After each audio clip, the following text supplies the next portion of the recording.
যাদের কাছে দাওয়াতনামা গেছেন আপনারা পেয়েছেন অবশ্যই। আজকের বিষয় হচ্ছে বিবাহে সুন্নতের তরিকা এবং যৌতুক প্রথার দেনমোহর আদায়ের গুরুত্ব। এই তিনটা বিষয় আজকের অনুষ্ঠান বিয়ে কেন্দ্রিক। আমাদের দেশে বিয়ে কেন্দ্রিক অনেক কুসংস্কার চলছে, অনেক জুলুম অন্যায় চলছে, অনেক বাড়াবাড়ি চলছে। বাড়াবাড়ি করতে গিয়ে ছাড়াছাড়ি হচ্ছে। কথা বলুন ঠিক কিনা?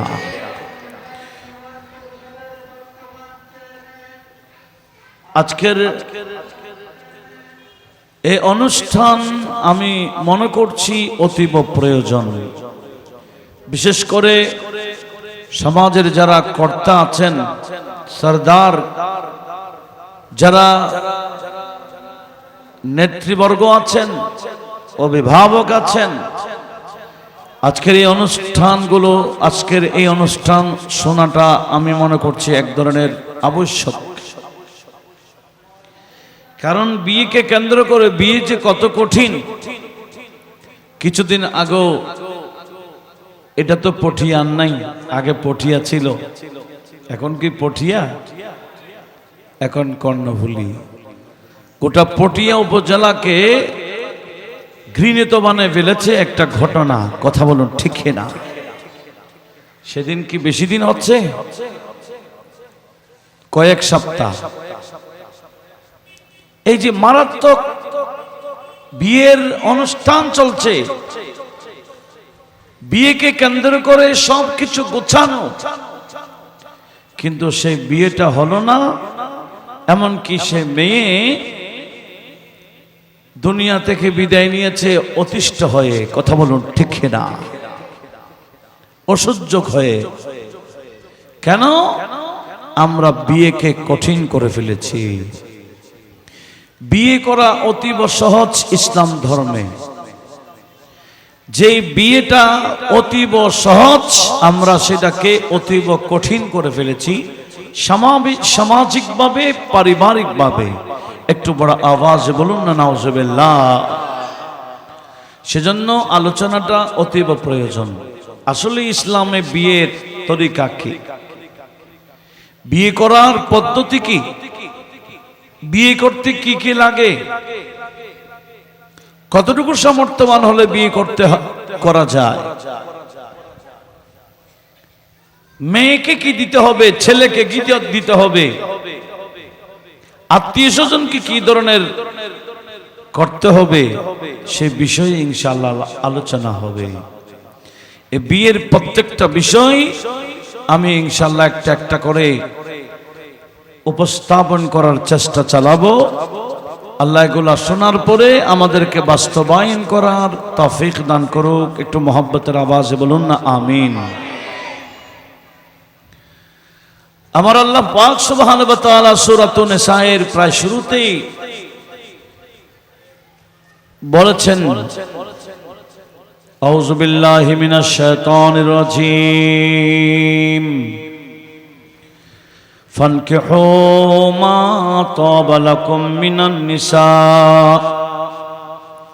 মিনান নিসাই মুসনা ওয়া সুলাসা ওয়া রুবা।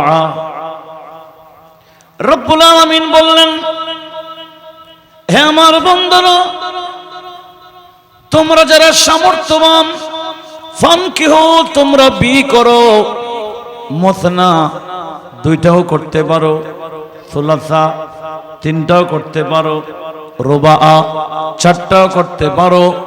চারের অধিক করার অনুমতি নাই। জোরে বলুন।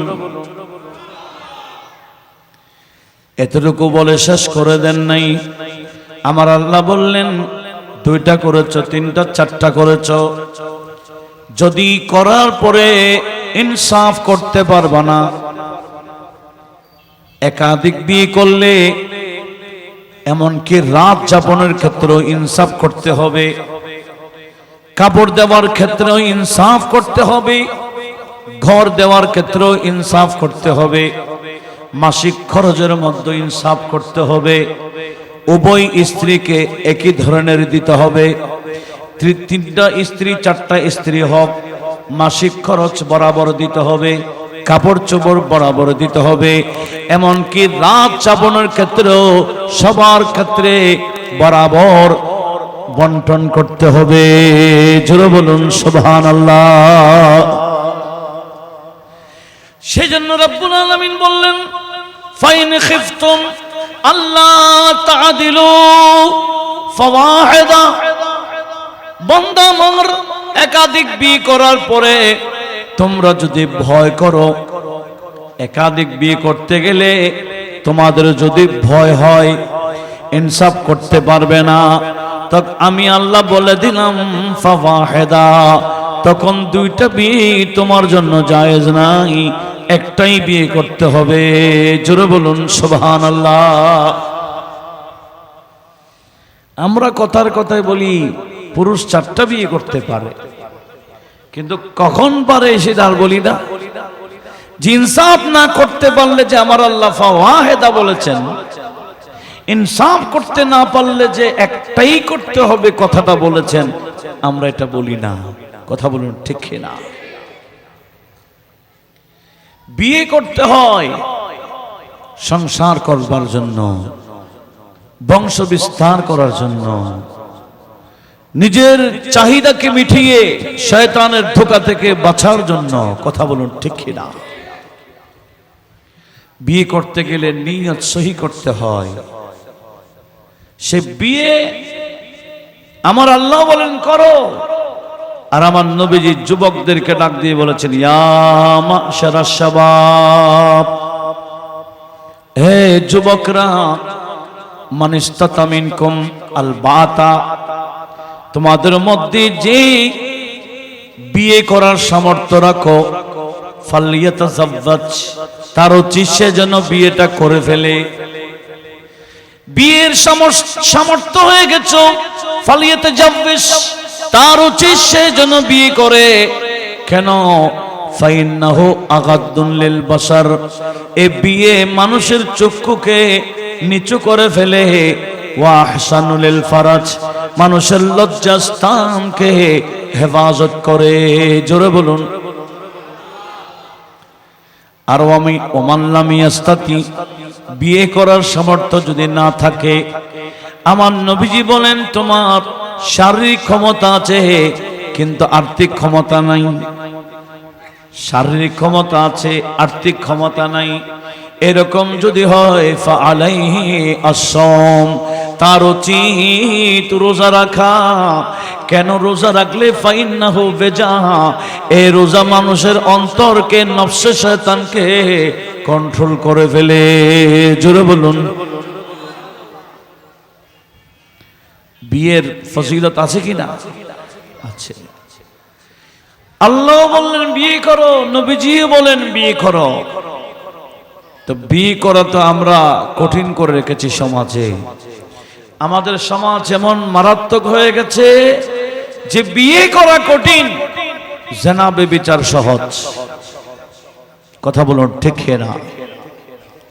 আজকে বিভিন্ন ধরনের আযাব গজব আসতেছে এই কাজের ফলে।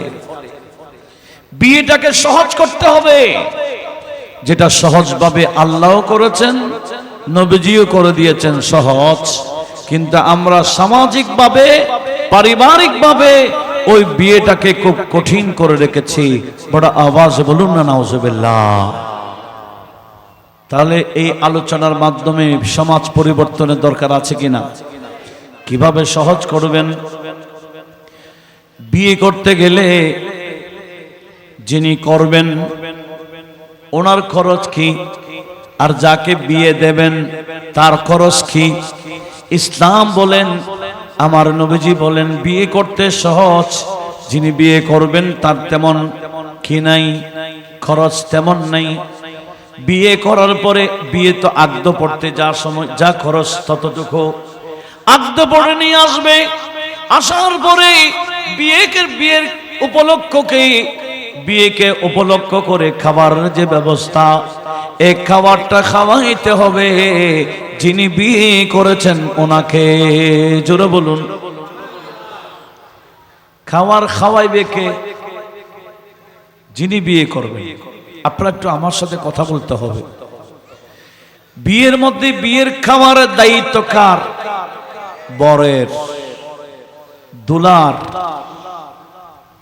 দুলার পক্ষের। এখন খাবারের দায়িত্ব উঠাই দিছি কার উপর? মেয়ের বরের বাপের উপর, ভাইয়ের উপর, আত্মীয় স্বজন, গার্ডিয়ানের উপর। এটা সামাজিকভাবে জুলুম প্রতিষ্ঠা করেছি আমরা। কথা বলুন ঠিক না? এই জুলুম থেকে সমাজকে বাঁচাবার দরকার আছে কিনা বলেন? আর এই জুলুমটা করার জন্য উভয় পক্ষে আমরা বসে জয়ফর্দ করি। কথা বলুন ঠিক না? উভয় পক্ষের, যেটাকে আমরা কি বলি আমাদের চট্টগ্রাম ভাষায়, ফর্দানামা, ফারজন্য কথা যাই বলেন, বিয়েকে কেন্দ্র করে উভয় পক্ষের বৈঠক। তো উভয় পক্ষের পারিবারিক সরদার যারা, সামাজিক সরদার যারা, ওনারাই বসেন, ঠিক কিনা? সেখানে বৈরাত খাওয়াবের, বৌরাত এতশো খাওয়াইতে হবে। কার পক্ষে খাওয়াইতে হবে? নারীর পক্ষে, দুলহনের পক্ষে, কনের পক্ষে। এটা আমরা প্রতিষ্ঠা করতেছি সামাজিক ভাবে। এটার নাম কি একটু বলেন না? জুলুম। এটার নাম কি? জুলুম। এটা আমরা সামাজিক ভাবে প্রতিষ্ঠা করছি। বিয়েকে কেন্দ্র করে ফুল ফার্নিচার দেওয়া লাগবে কনের পক্ষে। এটার নাম কি? আর একটু সবাই বলেন। বিয়েকে কেন্দ্র করে বরের দুলাভাইদেরকে স্বর্ণের আংটি দিতে হবে। এটার নাম কি? জুলুম। বিয়েকে কেন্দ্র করে এভাবে কনের পক্ষে এটা দিতে হবে, এটা দিতে হবে, ওটা দিতে হবে, ক্লাব, এসি ক্লাব ভাড়া করতে হবে। এভাবে যে চাপ সৃষ্টি করা হয় কনের পক্ষে, এটার নাম জুলুম। এই জুলুমকে প্রতিষ্ঠা করার জন্য সমাজের সরদাররা বৈঠক করে আর পরিবারের অভিভাবকরা বৈঠক করে প্রতিষ্ঠা করতেছে। অবশ্যই এদেরকে কিয়ামতের ময়দানে এই সমস্ত বিষয়ের উত্তর দিতে হবে আমার আল্লাহকে। কথা বলুন ঠিক না? খাচ্ছেন তো ভালো কথা, খাইয়া যে খাওয়াই খাচ্ছেন এটার জবাব দিতে পারবেন কিনা? এটা জুলুমের খাবার। মানুষের ঘরে মেহমান আসে, মেহমান খাই, কিন্তু মেহমান কয়জন আসে? মেহমানের একটা সীমাবদ্ধতা আছে কিনা? আমি আরেকজনের ঘরে মেহমান যাবে কত, তার সামর্থ্য অনুযায়ী। আমি তার উপর জুলুম সৃষ্টি করতে পারবো না। তাহলে কনের পক্ষে খাবার খাওয়াইতে হবে। শুধু খাবার না, বৈরাতের খাবারের লিস্টিও ধরাই দেয়। কথা বলুন ঠিক না? কি কি আইটেমস হবে?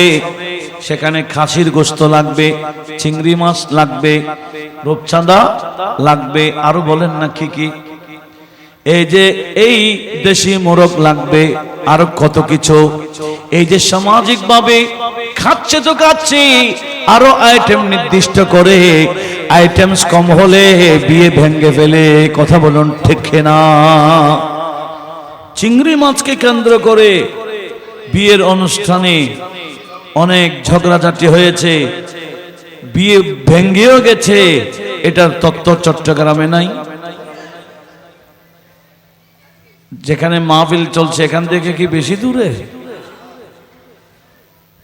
একই লাইনে তো আছে। কথা বলুন ঠিক না? দেখেন চিংড়ি মাছ দেয় নাই বিদায় মারামারি। তাহলে আমরা কোন সমাজে বসবাস করছি? জুলুমের সমাজে। জুলুম প্রতিষ্ঠা করছি আমরা। এটার কিন্তু উত্তর সমাজের সরদারদেরকে দিতে হবে। এটার উত্তর পারিবারিক গার্ডিয়ানকে দিতে হবে, অভিভাবককে দিতে হবে কিয়ামতের ময়দানে।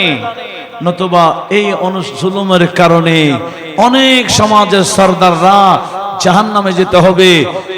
পারিবারিক অভিভাবকদেরকে জাহান্নামের আগুনে জ্বলতে হবে এই জুলুম প্রতিষ্ঠা করার কারণে। কথা বলুন ঠিক কিনা?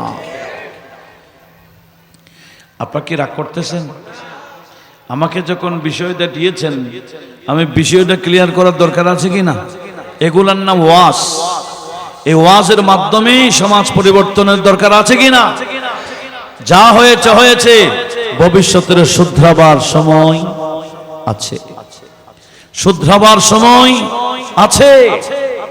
যেভাবে সামাজিক বৈঠক করে বিয়েকে কঠিন করেছেন, আবার বৈঠক করে চাইলে এটাকে সহজ করা যায়।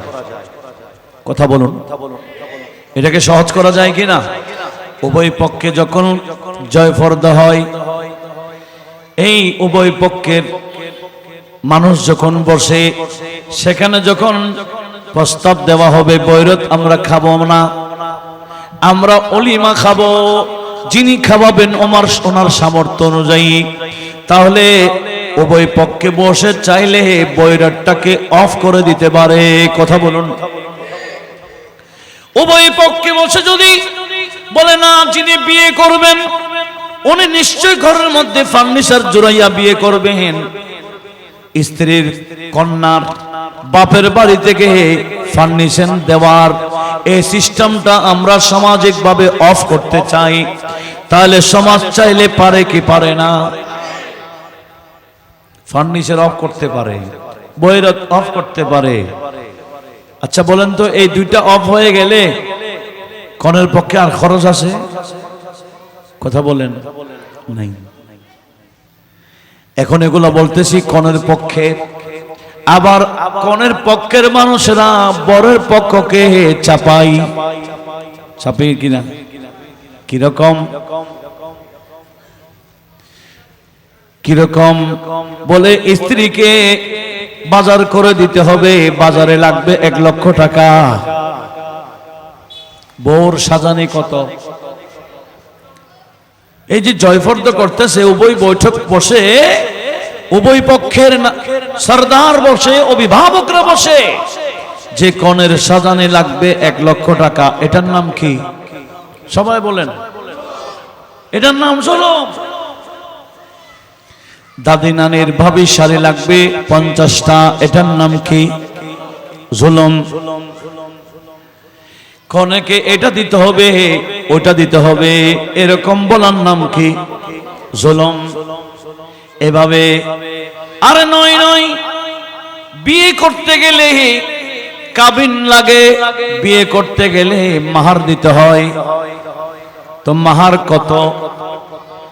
ইসলামের মধ্যে কমপক্ষে মাহার কত হবে সেটা নির্ধারিত আছে, কমের নির্ধারিত আছে, বেশির কোনো নির্ধারিত নাই। বিয়ে করতে গেলে কমপক্ষে 10 দিরহাম দিতে হবে। কত? 10 দিরহাম কমপক্ষে। আজকে শুনেছি কে নাকি বিয়ে করেছে 101 টাকা কাবিন দিয়ে। এটা বিয়ে হবে? এটা কাবিন হবে না, এটা মাহার হবে না।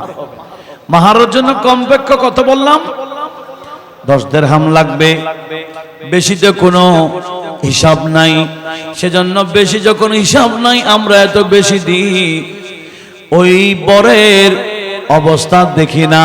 কথা বলুন ঠিক না? তার মাসিক ইনকাম কত, সে খরচ চালিয়ে কত টাকা জমা করতে পারবে, স্ত্রীর জন্য মাহার দিতে পারলে সে কতটুকু পারবে, সেটা আমরা দেখি না। আমরা মাহার নির্ধারণ করতে গিয়ে আমাদের নিয়ত খারাপ করে ফেলি। মানুষ কি বিয়ে করে ছেড়ে দেওয়ার জন্য? আর একটু জোরে বলেন, বিয়ে করে কি ছেড়ে দেওয়ার জন্য? এখন তো কথা আসতেছে, কাবিন যদি বেশি না ধরে আবার যদি ছেড়ে দেয়, তাহলে শুরুতেই নিয়ত গড়বড়। নিয়ত কি করে ফেলেছে? খারাপ করে ফেলেছে। লক্ষ্য করুন, কোন মানুষ বিয়ে করে ছেড়ে দেওয়ার নয়, ছেড়ে দেওয়ার জন্য কি করে না, বিয়ে করে না। 20 লক্ষ টাকা হলো, ছেড়ে দেওয়ার প্রশ্ন আসলে ছেড়ে দিবে। কথা বলুন ঠিক না? তাহলে আমাদেরকে সামাজিকভাবে যে বৈঠক, ওই বৈঠকের মধ্যে নির্ধারণ করতে হবে কাবিন কত হবে।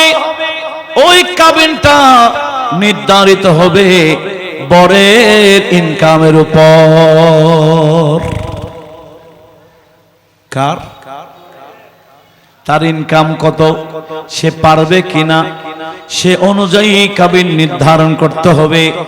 সেজন্য আমার নবীজি হাদিসে পাক ইরশাদ করেছেন, হাদিসটা একটু শুনুন, একটু পারলে মনে রাখিয়েন, আমাদেরকে সামাজিকভাবে এগুলা প্রতিষ্ঠা করা দরকার। আমার নবীজি হাদিসে পাক ইরশাদ করেছেন, উম্মত আমার শোনো শোনো। ইমাম হাকিম নেশাপুরী মুস্তাদরিল হাকিমে দ্বিতীয় খণ্ড 182 নম্বর পৃষ্ঠাতে হাদিসটা নোট করেছেন। আমার নবীজি ইরশাদ করেছেন, খায়রুস সাদাকি আয়সারুহু, মাহারের মধ্যে উত্তম মাহার হলো যে মাহার আদায় করা সহজ। উত্তম মাহার কত? 20 লক্ষ টাকা, 25 লাখ, 30 লাখ, এটা কি উত্তম মাহার? এটার নাম জুলুম। সবাই বলেন এটার নাম কি? যেভাবে নারীর পক্ষের উপর জুলুম করা হয়, ঠিক নারীর পক্ষের মানুষেরা বরের পক্ষকে বরের উপর জুলুম করে, বরের পক্ষের উপর কি করে? জুলুম করে। এই পক্ষ ওই পক্ষকে চাপে, ওই পক্ষ এই পক্ষকে চাপে, চাপাচাপি চলে, কঠিন আর কঠিন করে, চাপতে চাপতে বিয়েটাকে কঠিন করে ফেলে। কথা বলুন ঠিক না? আজকের অনুষ্ঠানের পর থেকে আমরা কি বিয়েকে কঠিন করব না সহজ করব? যারা বিয়ে দেয়, এই বিয়ে মা বাবা, ভাই বোন, চাচা মামা যারা আছেন, আপনাদের মাইন্ড একটু পরিষ্কার করুন। এই কাবিন নামাকে যার সাথে আপনি বিয়ে দিচ্ছেন তার ইনকামের উপর করুন, তার জন্য যা সহজ হবে অতটুকু দেন। গত সপ্তাহে মনে হয় আমি আলমগীর খানাকা শরীফ একটা আকদ পড়িয়েছি, দেখলাম কাবিন দেখলাম 11,1111 টাকা, না 111 টাকা, 11,111 টাকা। কি বুঝলাম? কঠিন না সহজ? এটা বিয়ে হয় নাই? হয়েছে। হবে কি না? কারণ 10 দিরহাম থেকে আরো বেশি হয়েছে। বিয়ের কাবিন শুদ্ধ হয়েছে। তাহলে কঠিন না সহজ? সহজ। আমরাই করি। আমি আরো 8-10 বছর আগে উত্তরবঙ্গে আমাদের ডক্টর এরশাদ বুখারী আছেন না, ওনাদের ঘরে ওনাদের ভাতিজির একটা এরকম বিয়ের জয়ফর্দ হচ্ছে। বরপক্ষ গিয়েছেন ঢাকা থেকে দিনাজপুরে, আমাকে বলছেন লেখেন আপনি। আমি উভয় পক্ষের ঠিকানা লিখলাম। তো কাবিন কত হবে? কাবিনের যখন প্রশ্ন আসছে, কনের পক্ষে বলছে 50,000 লেখেন, 50,000। কে বলতেছে? কনের পক্ষে বলতেছে। আর আমরা তো কনের পক্ষে বাড়াইতে থাকি। ওখানে দেখলাম কনের পক্ষে বলছেন কমাই দেওয়ার জন্য 50,000 লেখেন। অনেক কষ্ট করে বর পক্ষে এটাকে 1 লক্ষ করেছে। কি এটা বিয়ে হয় নাই? কঠিন না সহজ? সহজ। আর আমার নবী বললেন কি, আফজালুস সিদাকে আয়সারুহু, কাবিনের মধ্যে মাহারের মধ্যে শ্রেষ্ঠ মাহার হলো যেই মাহার আদায় করা সহজ, এটাই উত্তম মাহার। জোরে বলুন। এখন তো আমরা এমন মাহার নির্ধারণ করি যেটা আদায় করা অনেক কঠিন। সেই যা ইনকাম করে খরচ হয়ে যায়, জমাবার সুযোগ নাই। আর তার উপর আমরা চাপাই দিয়েছি 10 লক্ষ, 15 লক্ষ, 12 লক্ষ। এটা কোনো ব্যাপার না বর্তমান সমাজে। এটা আমরা সামাজিকভাবে বৈঠক করে এই জুলুম প্রথাটা প্রতিষ্ঠা করেছি। কথা বলুন ঠিক না? তাহলে আমরা কি আমরা চাইলে পারবো না? যে এই কন্যার মাহার হবে 1 লক্ষ টাকা বা 2 লক্ষ টাকা বা 3 লক্ষ করতে পারেন, বেশিতে এর চেয়ে বেশি না। সামাজিক ভাবে চাইলে আমরা পারি কি না? পারি, কোনো ব্যাপার না। তাহলে আমরা কি সামাজিক ভাবে জুলুম করছি কেন? বলে না এত কম হলে আমাদের একটা মান সম্মান আছে। কি হলে মান সম্মান আছে? তাহলে একটা হাদিস শোনাই। যারা বলে মাহার কম হলে মান সম্মানের বিষয় আছে, আমি তাদের জন্য একটা হাদিস শোনাবো, যে হাদিস খানা আবু দাউদ শরীফে 2106 নম্বর হাদিস, ইবনে মাজাহ শরীফে 1887 নম্বর হাদিস, তিরমিজি শরীফে 1114 নম্বর হাদিস। যে হাদিস খানা মুসনাদে আহমদও রয়েছে, মিশকাত বাবু সাদাক রয়েছে। লক্ষ্য করুন, হযরতে ফারুক আজম বললেন, আলা লা তুগালু ফি সাদুকিন নিসা। ফারুক আজম খলিফা হওয়ার পরে সতর্কবাণী দিলেন, এই নবীর উম্মতেরা, তোমরা মাহার নির্ধারণ করার ক্ষেত্রে সীমা লঙ্ঘন করিও না, বেশি মাহার নির্ধারণ করিও না। ফাইন্নাহা লাউ কানাত মুকরামাতান ফিদ দুনিয়া আও তাকওয়া ইনদাল্লাহ। মাহার বেশি হওয়া যদি সম্মানের বিষয় হইতো, মাহার বেশি হওয়া যদি তাকওয়ার বিষয় হইতো, ফারুক আজম বলেন, কানা আওলাদুকুম আহাক্কুকুম বিহা মুহাম্মাদুন সাল্লাল্লাহু আলাইহি ওয়াসাল্লাম মা আসদাকা ইমরাতান মিন নিসাইহি ওয়ালা উসদিকাত ইমরাতুম মিন বানাতিহি আকসারা মিন 12 আওকিয়া। ফারুক আজম বললেন, মাহার বেশি হওয়া যদি সম্মানের বিষয় হইতো, তাহলে নবীজির স্ত্রীদের মাহার বেশি হইতো। মাহার বেশি হওয়া সম্মানের বিষয় হলে নবীজির কন্যার মাহার বেশি হতো। কিন্তু নবীজির কন্যার মাহার ছিল যিনি ফাতেমাতুজ জাহরা খাতুনে জান্নাত, যার সৌন্দর্যের কোনো সীমা নাই, যার চরিত্রের, যার তারিফ আমার আল্লাহ করেছেন, যার তারিফ আমার নবীজি নিজে করেছেন, এই ফাতেমাতুজ জাহরা, ওনার মাহার ছিল মাত্র 400 দিরহাম। কত?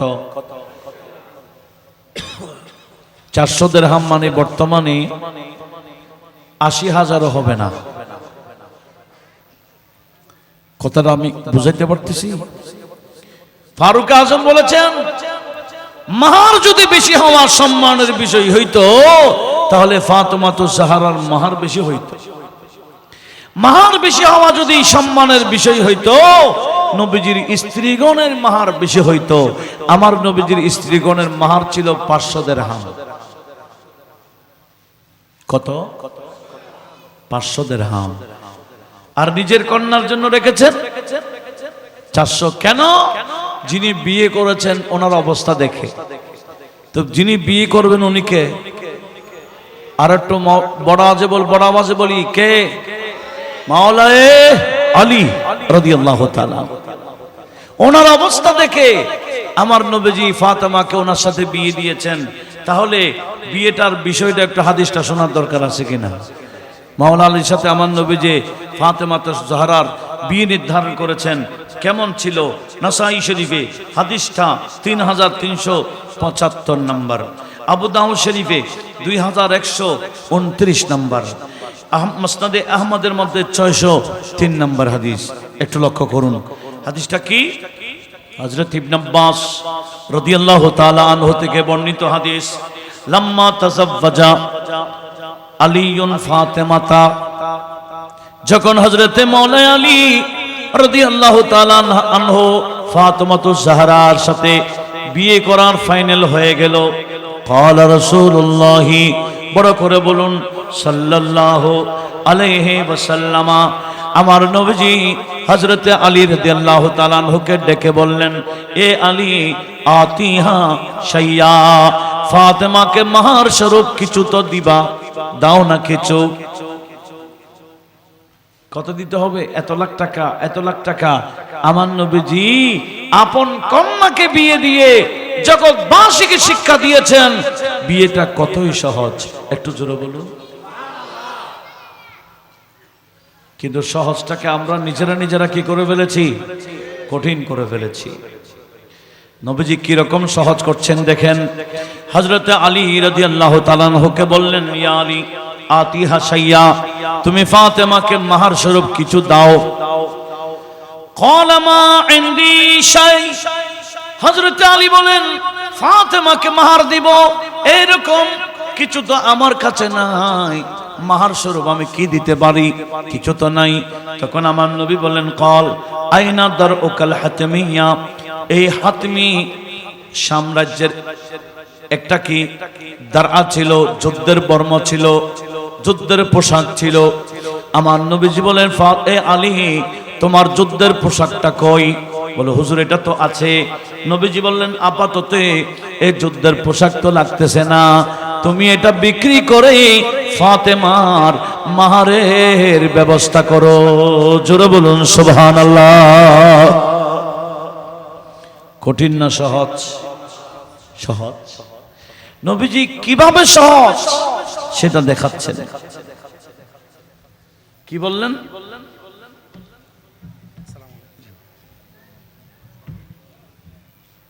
তোমার বর্মটা কই, যুদ্ধের বর্ম কই? বলি ইয়া রাসূলুল্লাহ আছে।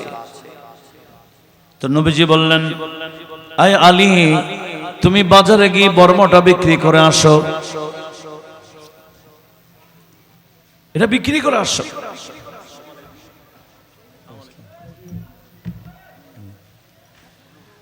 তো হযরতে আলী আল মারতাদা রাদিয়াল্লাহু তাআলা আন সে যুদ্ধের বর্মটা নিয়ে বাজারে গেলেন। একটু জোরে বলুন না। কি জন্য গেলেন? এই যুদ্ধের বর্মটা বিক্রি করবেন কিসের জন্য? মাহার আদায় করার জন্য। কি যে সহজ দেখেন, ওনাকে কর্জ করতে হচ্ছে না, এখন নবীজি এত সহজ করে দিচ্ছেন। হযরতে মাওলানা আলী রাদিয়াল্লাহু তাআলা বাজারে গেলেন, ওই বর্মটা বিক্রি করেছেন 480 দিরহামে। যা পাইছেন সব নবীজির কাছে উপস্থাপন করলেন। আমার নবীজি গণলেন, দেখলেন 480 দিরহাম। 400টাকে এক জায়গায় রাখলেন, 80টাকে আরেক জায়গায় রেখে হযরত আলীকে ডেকে বল, আলী এই 80 দিরহাম তুমি প্রাসঙ্গিক যা খরচা দিয়েছে এগুলো চালাও, আর 400 দিরহাম ফাতেমার মাহার স্বরূপ আমি নির্ধারণ করলাম। জোরে বলুন সুবহানাল্লাহ। তাহলে হযরতে আলীর জন্য বিয়ে আমার নবী কি করে দিয়েছেন?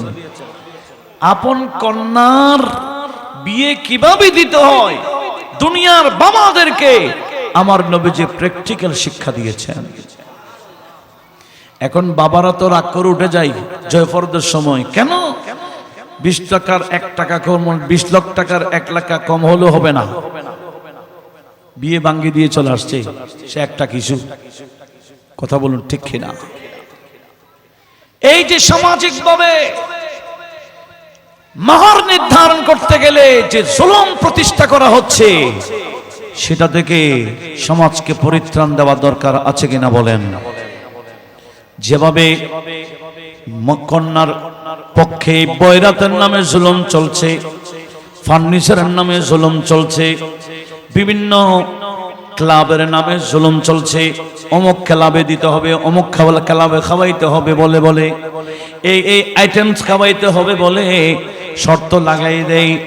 এভাবে যেভাবে কনের পক্ষের উপর জুলুম চলায়, সামাজিকভাবে ওই জুলুমগুলা প্রতিষ্ঠা করে সমাজের নেতৃত্ব স্থানের মানুষেরা এবং কি অভিভাবকরা এভাবে আনুষ্ঠানিকতার মাধ্যমে জুলুম প্রতিষ্ঠা করে, ঠিক তেমনি ভাবে বরের পক্ষের উপর জুলুম চলে। 1 নম্বর জুলুম হচ্ছে এই যে মাহারকে এত ব্যাপক করে দেওয়া যাতে ওই যিনি বিয়ে করেন উনি আদায় করতে না পারে। জোরে বলুন নাউজুবিল্লাহ। কিছু যুবকরা বলে, আরে 30 না 1 কোটি টাকা লেখক গা, এটা কাবির নামে থাকবে, এটাকে আমি দিচ্ছি, জাস্ট এটা ফর্মালিটি, লেখলে লেখক আমি তার দিব না। এরকম নিয়তের অনেক যুবক আছে কিনা? ফকি আবুল্লাহ সামরকান্দি তানবীহুল গাফিলিন বেহাদিস সাইয়্যিদুল আম্বিয়া ওয়াল মুরসালিন নামক কিতাবে হাদিস নোট করেছেন, যে সমস্ত বান্দারা কাবিন দিবে না বলে নিয়ত করে বিয়ে করে, আমার নবীজি বলেন এটা বিয়ে হবে না, এটার নাম ব্যভিচার হবে, জিনা হবে। উচ্চ আওয়াজে বলুন নাউজুবিল্লাহ। এই সামাজিকভাবে মাহার ব্যাপক করার কারণে অনেক যুবকরা ব্যভিচারে লিপ্ত হয়ে যাচ্ছে। কথা বলুন ঠিক কিনা? তাহলে আমাদেরকে একটু শুধরাবার দরকার আছে কিনা? ভুল আমরাই করেছি, তবে ভুল থেকে শুধরাবার টাইম এখনো আছে। এই ওয়াজ মানে কি?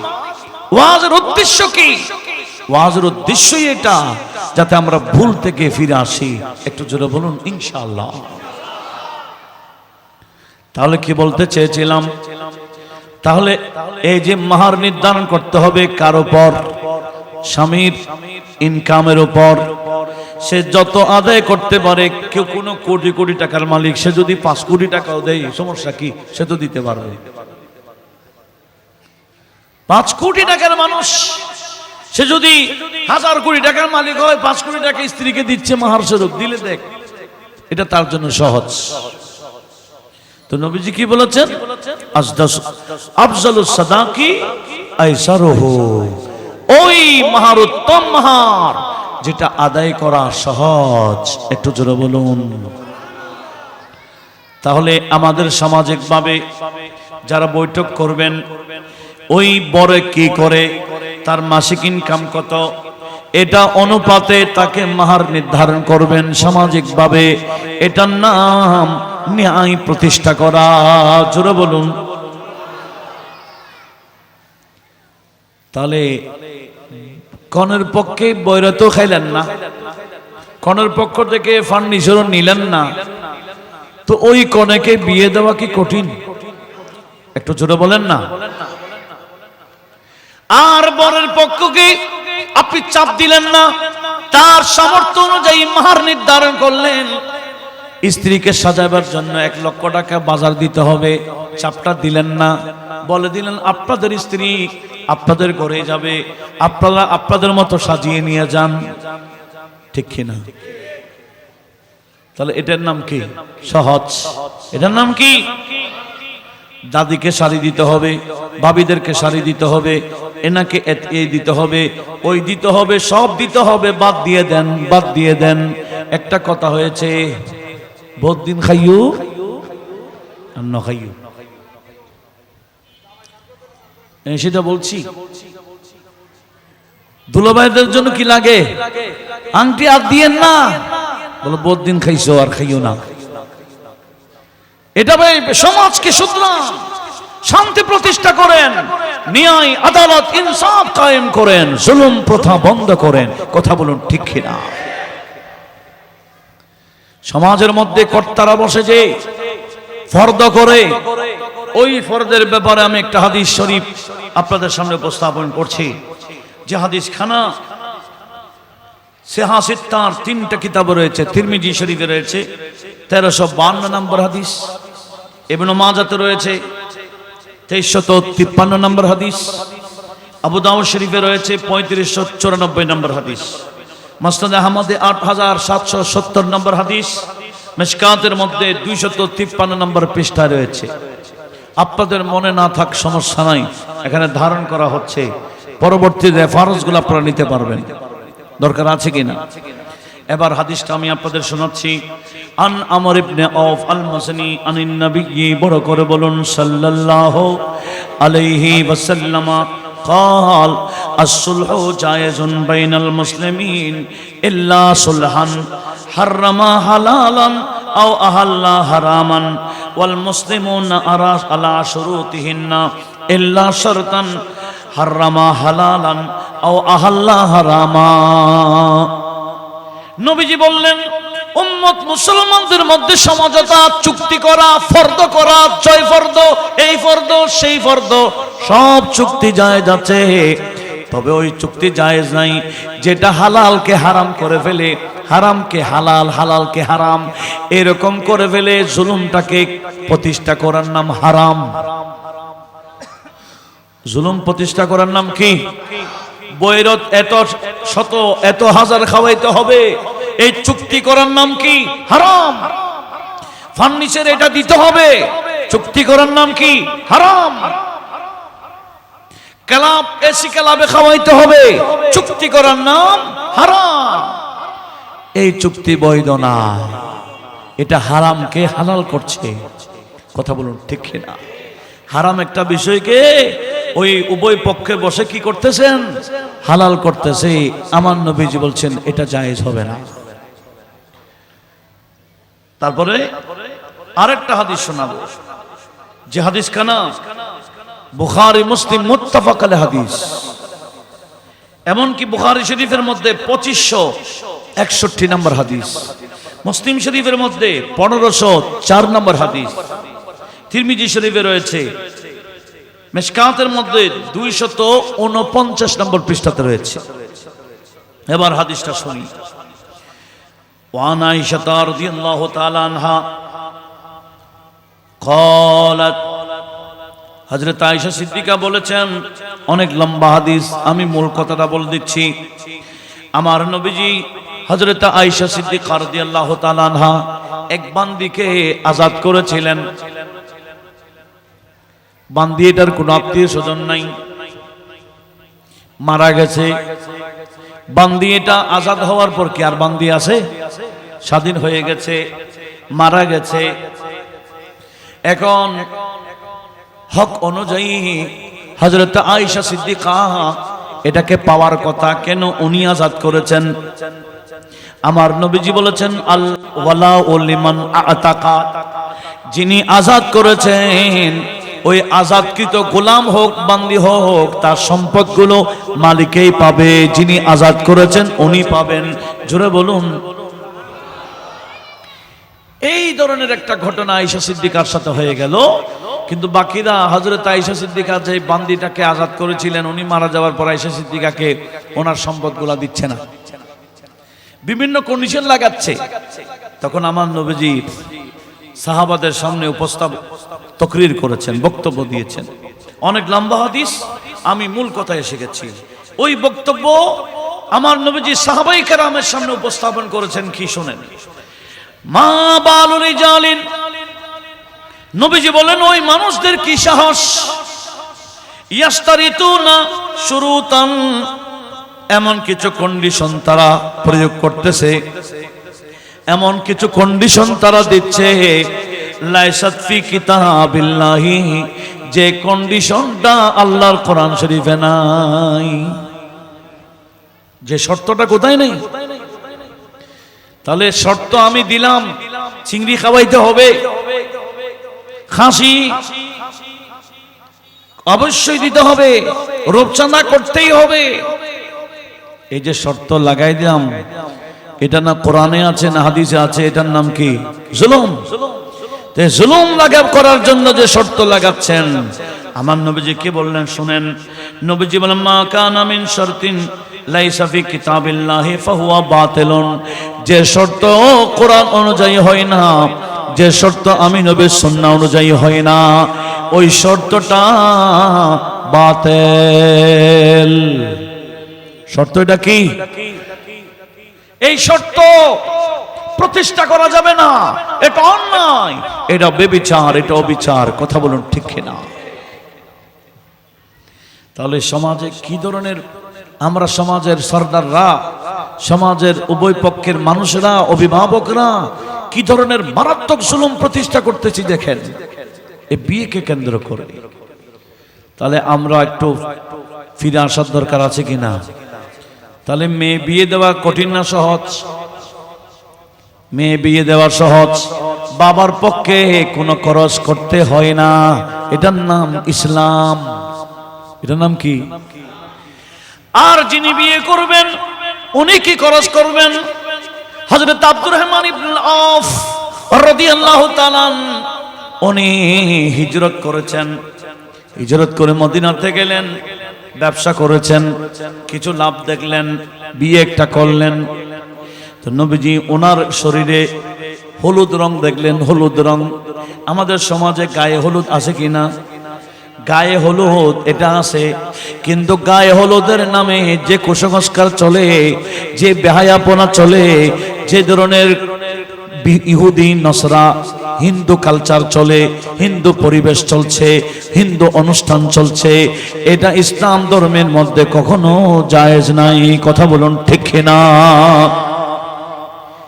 একটা গায়ে হলুদের অনুষ্ঠানে গেলে আমরা হুজুররা যাওয়ার সুযোগ নাই। কেন?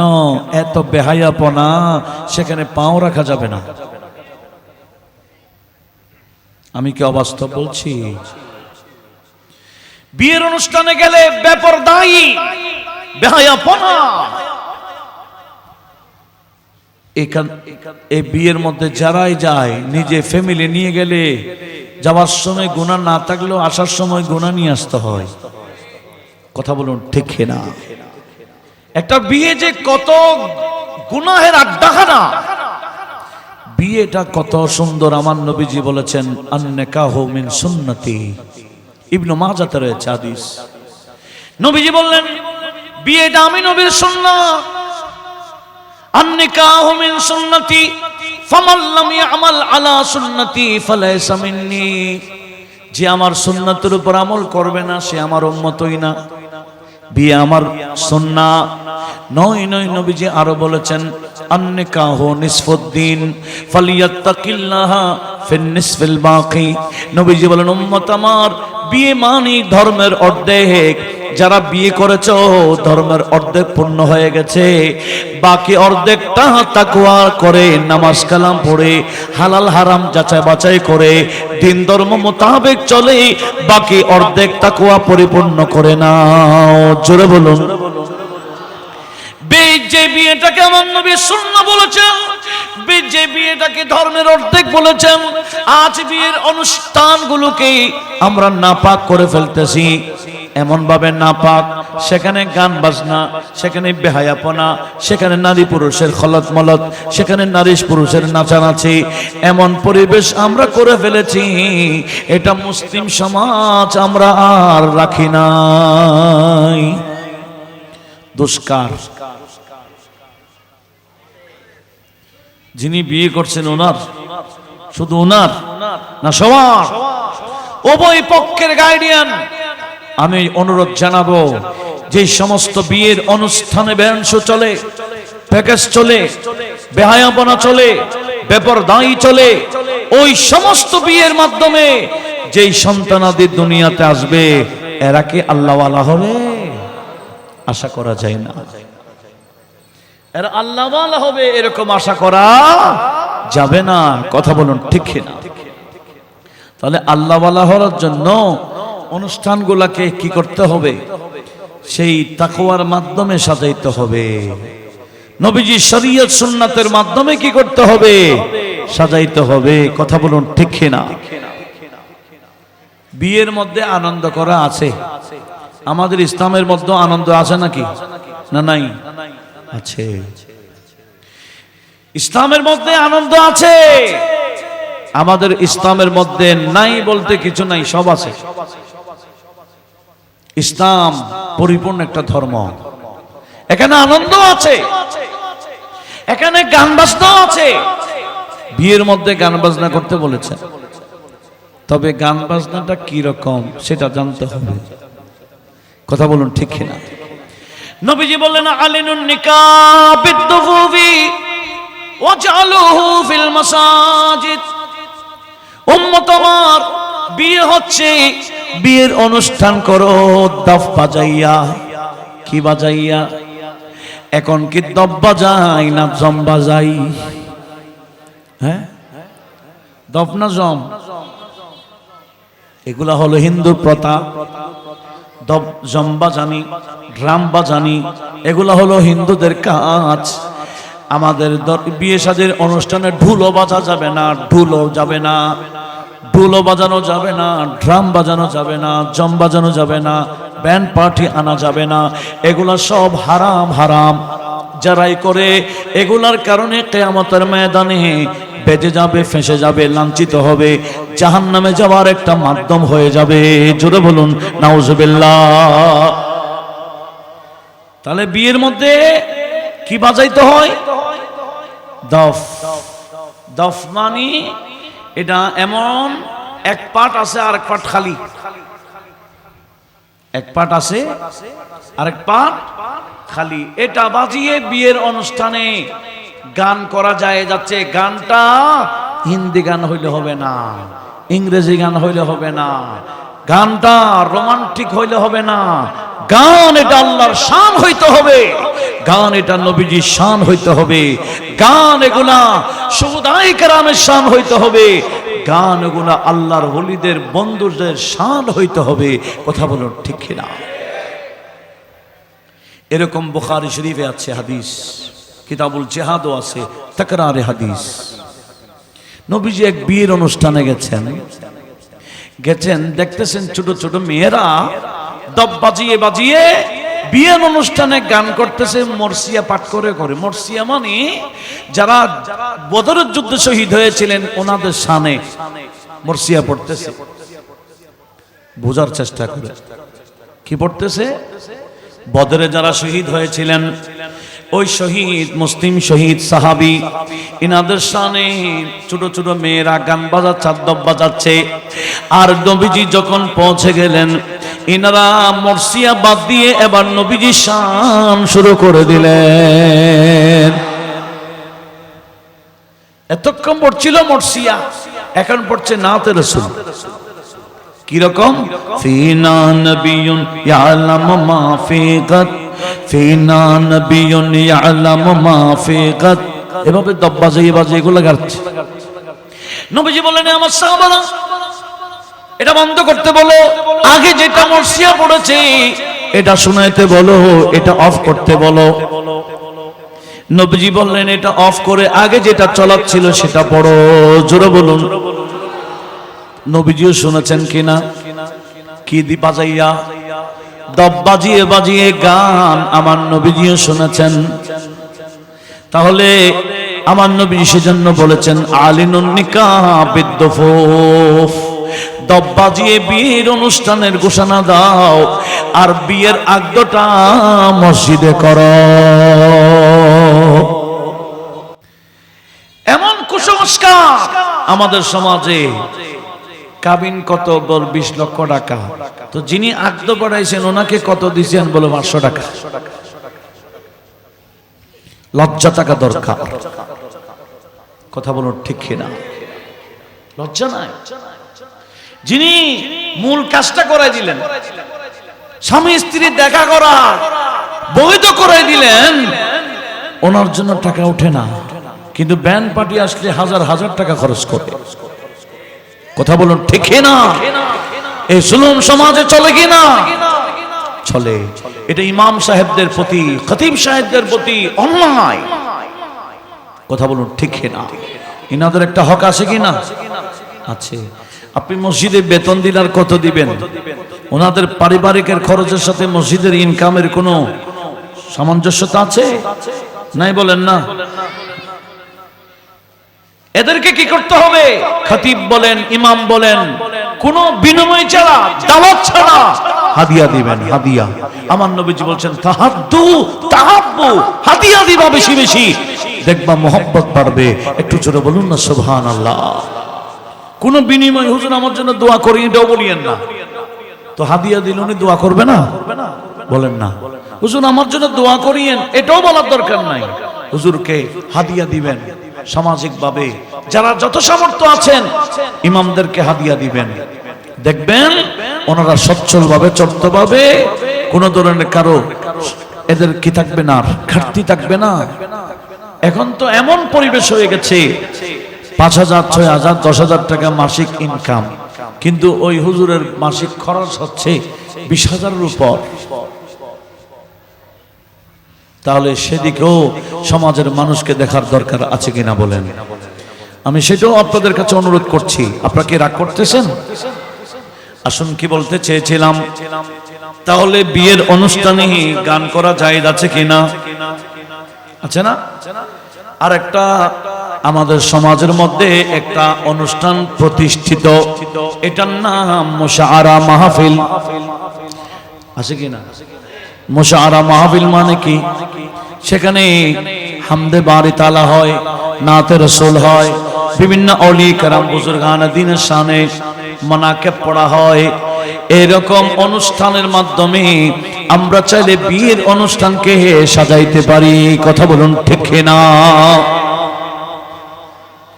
মাশাআল্লাহ, এখন আমাদের শায়ের জগতের শায়েররা এত সুন্দর নাচ শরীফ পড়ে, অন্তর জোড়ায় যায়, আনন্দ লাগে। এটাই হলো বিয়ের মুসলমানদের আনন্দ, এটাই হলো ইসলামী সংস্কৃতি, ইসলামী সেকাফা। একটু জোরে বলুন না সুবহানাল্লাহ। আমাদেরও সংস্কৃতি আছে কি না? আমরা আমাদের সংস্কৃতি বাদ দিয়ে হিন্দু সংস্কৃতি ঢুকাচ্ছি। হিন্দু, এই হিন্দুদের বিয়ের কালচার গুলো আমরা আমাদের সমাজে প্রতিষ্ঠা করছি। সাত পানির সাত পুকুরের পানি নিতে হবে, ডোলা ঘুরাইতে হবে, আগুন জ্বালাইতে হবে, এই করতে হবে, সেই করতে হবে, ভাবিদেরকে বিয়ে, ভাবিদের মাধ্যমে বিয়ে কি গোসল করাইতে হবে। সব গুনাহ এবং পাপ পাপ এগুলো হিন্দুদের এরা করতে পারে, এদের জন্য শরীয়ত নাই, কিন্তু আমাদের জন্য শরীয়ত আছে। কথা বলুন ঠিক না? আমাদের ইসলাম ধর্মে শরীয়ত আছে কিনা? শরীয়তের বাহিরে যাওয়ার কোনো সুযোগ। এই বিয়েকে কেন্দ্র করে আমাকে আজকে দিয়েছেন এরা, বলে কি বিয়ের সুন্নত তরিকা, এগুলো বলার দরকার আছে কিনা? যৌতুকের প্রথা কর্তন, তারপর 3 নম্বর দেনমার আদায়ের গুরুত্ব। 3টা পার্ট দিয়েছেন আমাকে, আমি 3টা টাচ করবো ইনশাআল্লাহ। দরকার আছে কিনা? সবাই এমন ভাবে শুনবেন যাতে অপরকে শেয়ার করতে পারেন, ধারণ করবেন, যখন প্রয়োজন হয় শেয়ার দিবেন। চায়ের দোকানে আরেকজনের সাথে গীবত না করে এগুলো বলেন। দরকার আছে কিনা? বলে গতকাল ওয়াজ শুনেছি, বিয়ের ওয়াজ, এগুলো শেয়ার করেন, দেখবেন আপনি সওয়াবের ভাগী হবেন। আরেকজনের গীবত করলে আপনার সওয়াব সহজ হবে। আল্লাহ সবাইকে সেদিকে লক্ষ্য রাখার তৌফিক দিক, আমিন বলেন।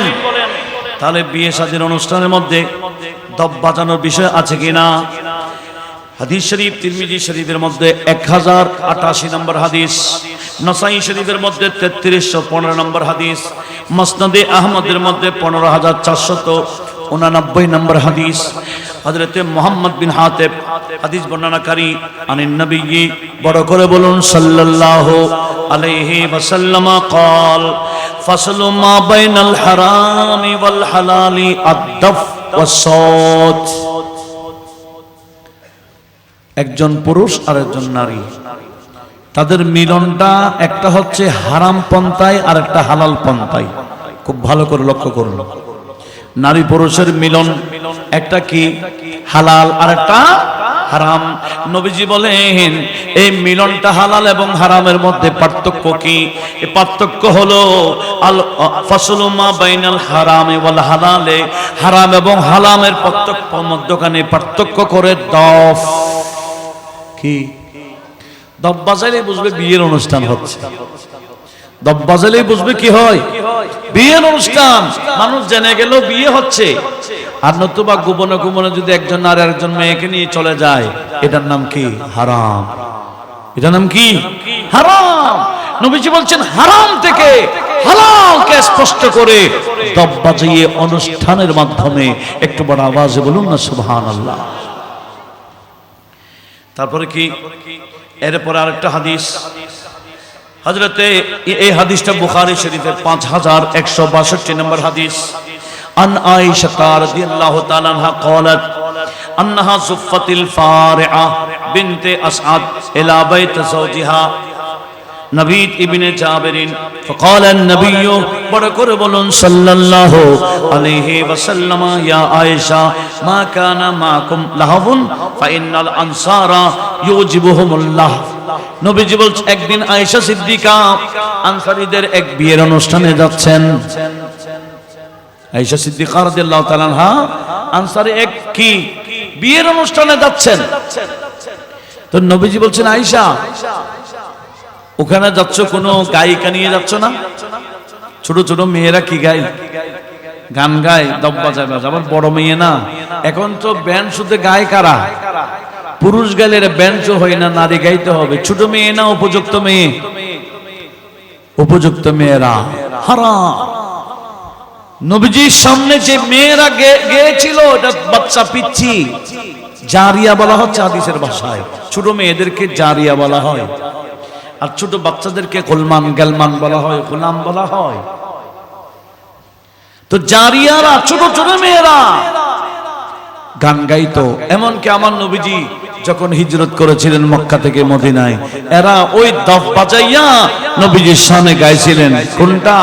তালা আল বাদরু আলাইনা মিন সানিয়াতিল ওয়াদা ওয়াজাবা শুকরু আলাইনা মাদা আলিল্লাহিদা। একটু জোরে বলুন না সুবহানাল্লাহ। এই নাত নবীজির সামনে গেয়েছেন কারা? ছোট ছোট মেয়েরা। কি বাজাইয়া বাজাইয়া? দাফ বাজিয়ে। এটা আমার নবীজি সাপোর্ট করেছেন। এরপরে আমার নবীজি আয়েশা সিদ্দিকাকে কি বললেন? আয়েশা, তুমি যে আনসারীদের বিয়েতে যাচ্ছ, কোন গায়িকা নিয়ে যাচ্ছ না কেন? সাথে গায়িকা নিয়ে যাও কেন? এই আনসারীরা ফাইনাল আনসারা যুজিবুহুল্লাহ, এরকম ছোট মেয়েদের গান গাওয়া, এই গানের পরিবেশ করা আনসারীরা পছন্দ করে। তুমি তাদেরকে তাদের বিয়েতে ছোট ছোট মেয়েদেরকে নিয়ে যাও, গানের আসর করো। জোরে বলুন। তাহলে বিয়ে শাদীর অনুষ্ঠানে গানের আসর আছে কিনা? আমাদের সমাজে যে গান, এটা নয়, ব্যান্ডের আসর নয়, প্যাকেজের আসর নয়, ডিজের আসর নয়, এগুলা হারাম হারাম হারাম। ডিজে হারাম, ব্যান্ড শো হারাম, প্যাকেজ হারাম, বেহায়াপনা হারাম, নারী পুরুষ নাচা হারাম। এই হারাম কাজের মাধ্যমে বিয়ের অনুষ্ঠানকে পরিবেশ করা মানে এই পবিত্রকে নাপাক করে ফেলা। কথা বলুন ঠিক কিনা? তাহলে আমাদের সমাজের মধ্যে সংস্কৃতি আছে কিনা?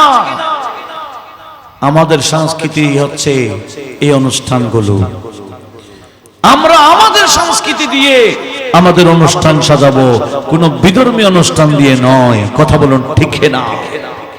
আল্লাহ আমাদের সবাইকে সেদিকে লক্ষ্য রাখার তৌফিক দিক। আরেকটা হাদিস শোনাবো, সেটি হচ্ছে ওই যে বললাম হযরত আয়েশা সিদ্দিকার হাদিসটা তিরমিজি শরীফ 1089 নম্বরে, ইবনে মাজাতে 1895 নম্বর হাদিসে রয়েছে। হযরত আয়েশা সিদ্দিকা বললেন, নবীজির ইরশাদ قال اعلنوا لهذا النكاح وجعلوه في المساجد واضربوا عليه الضفوف। একটু জোরে বলুন। এগুলো সব সিয়াসিত্তার হাদিস শোনাচ্ছি, এগুলা গ্রহণ করার হাদিস। তাহলে বিয়ের অনুষ্ঠানে সংস্কৃতি আনন্দ করার বৈধতা আছে কিনা? আছে। তবে বেহায়াপনা, বেপরদায়ী নয়। কোন উপযুক্ত মহিলা গাইতে পারবে না। এখন তো উপযুক্ত মেয়েরা গায় এবং নাচে। এই অনুষ্ঠান সমাজের মধ্যে বলা নিয়ে আসে, মুসিবত নিয়ে আসে। কথা বলুন ঠিক না? আর আপনি যদি নাচের অনুষ্ঠান করেন বিয়েরকে কেন্দ্র করে, দেখবেন সেই বিয়ের অনুষ্ঠানে আল্লাহর রহমত নাজিল হবে। কারণ নাতে রাসূলের প্রোগ্রাম এটা স্বয়ং আমার নবীজির সামনে চলতো।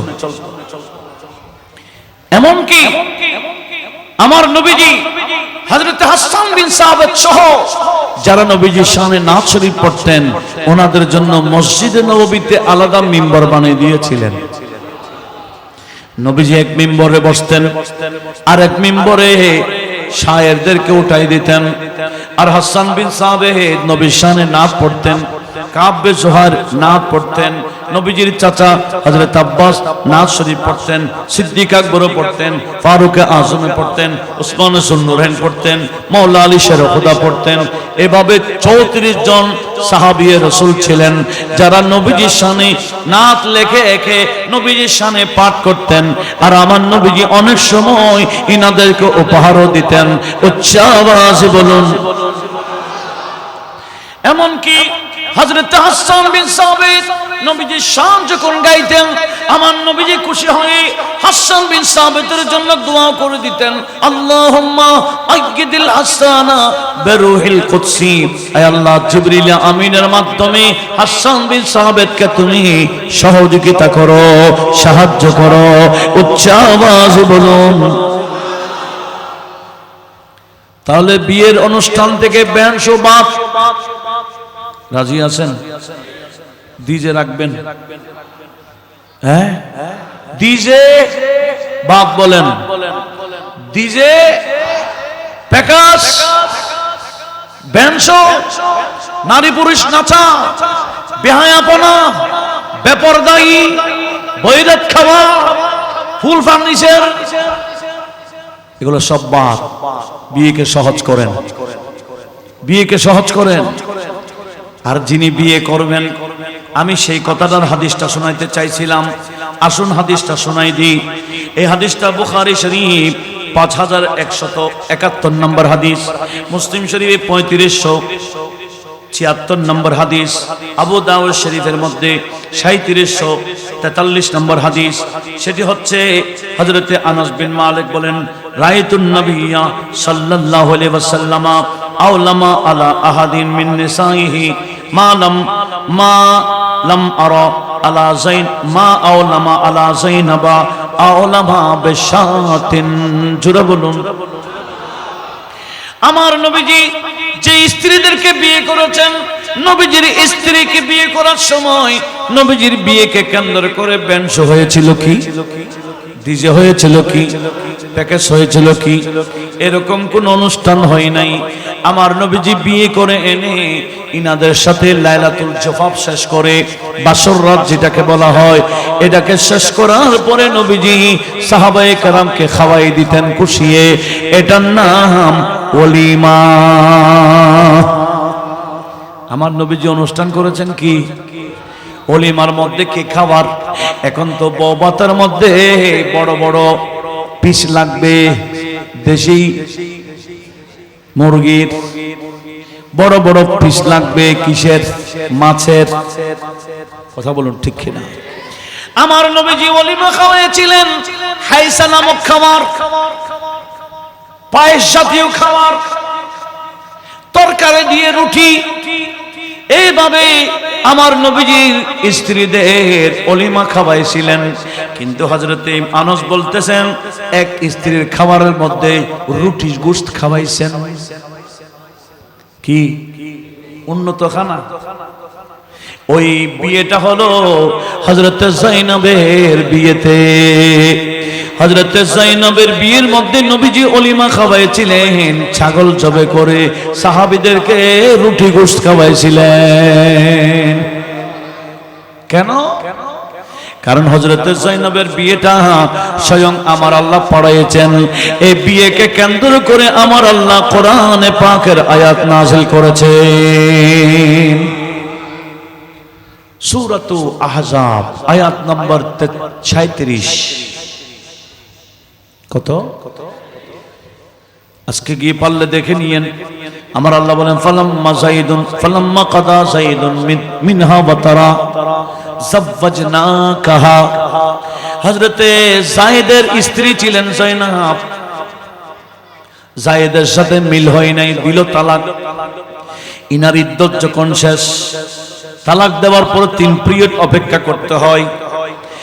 এই 3 পিরিয়ড যখন শেষ হয়ে গেল, আমার আল্লাহ আয়াতে কারিমা নাযিল করে দিলেন, ইয়া রাসূলুল্লাহ, যায়েনব যাকে যায়েদ তালাক দিয়েছে, ওই যায়েনবের সাথে আমি আল্লাহ আপনাকে আকদ পড়াই দিয়েছি। জমিনে আর আকদ লাগবে না, আপনি সরাসরি আপনার স্ত্রীর কামরায় ঢুকে যেতে পারবেন। ইয়া রাসূল। এই বিষয়ে একাধিক আয়াত সূরা আহজাবে রয়েছে। আমার নবীজি যখন আয়াত শুনলেন, আল্লাহ বলেন সাওয়াজনাকাহা, ওই সৈন্যের সাথে আমি আল্লাহ আপনাকে আকদ পড়াই দিয়েছি। যার সাথে আকদ কে পড়াই? এটা কি মামুলি বিষয়? আমার আল্লাহ আকদ পড়াইছেন বলে আয়াত নাজিল করেছেন, যার কারণে যায়নাবের বিয়ের সময় নবীজি খুশি হয়ে ছাগল জবে করে রুটি গোশত খাওয়াইছিলেন। তাহলে অলিমাও কি বেশি কঠিন? এখন তো অলিমা তো কি আইটেমস লাগে, ঠিক না?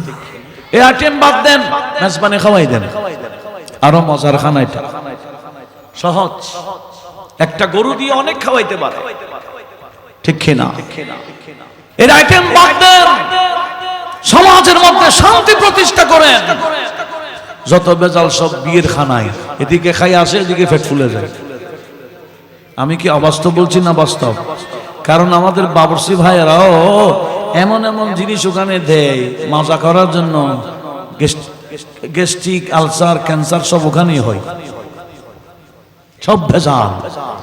কথা বলুন, ঠিক না? রাগ করতেছেন মনে হয়। হ্যাঁ, আমি বাস্তবতা উপস্থাপন করতে চাচ্ছি।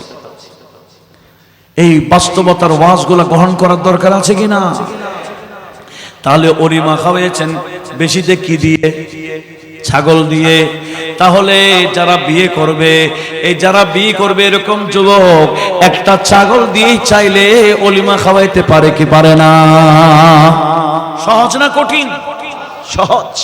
সেজন্য আব্দুর রহমান ইবনে আউফ ওনার শরীরে নবীজি যখন দেখলেন হলুদ রঙের প্রভাব আসর দেখা যাচ্ছে, নবীজি বলছেন মা হাদা, এই আব্দুর রহমান তোমার শরীরের মধ্যে হলুদ রং দেখতেছি, ঘটনা কি?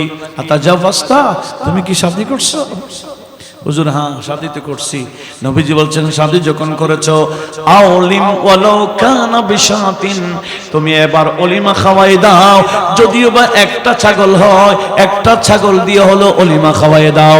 এটাই হলো আমি নবীর সুন্নাহ।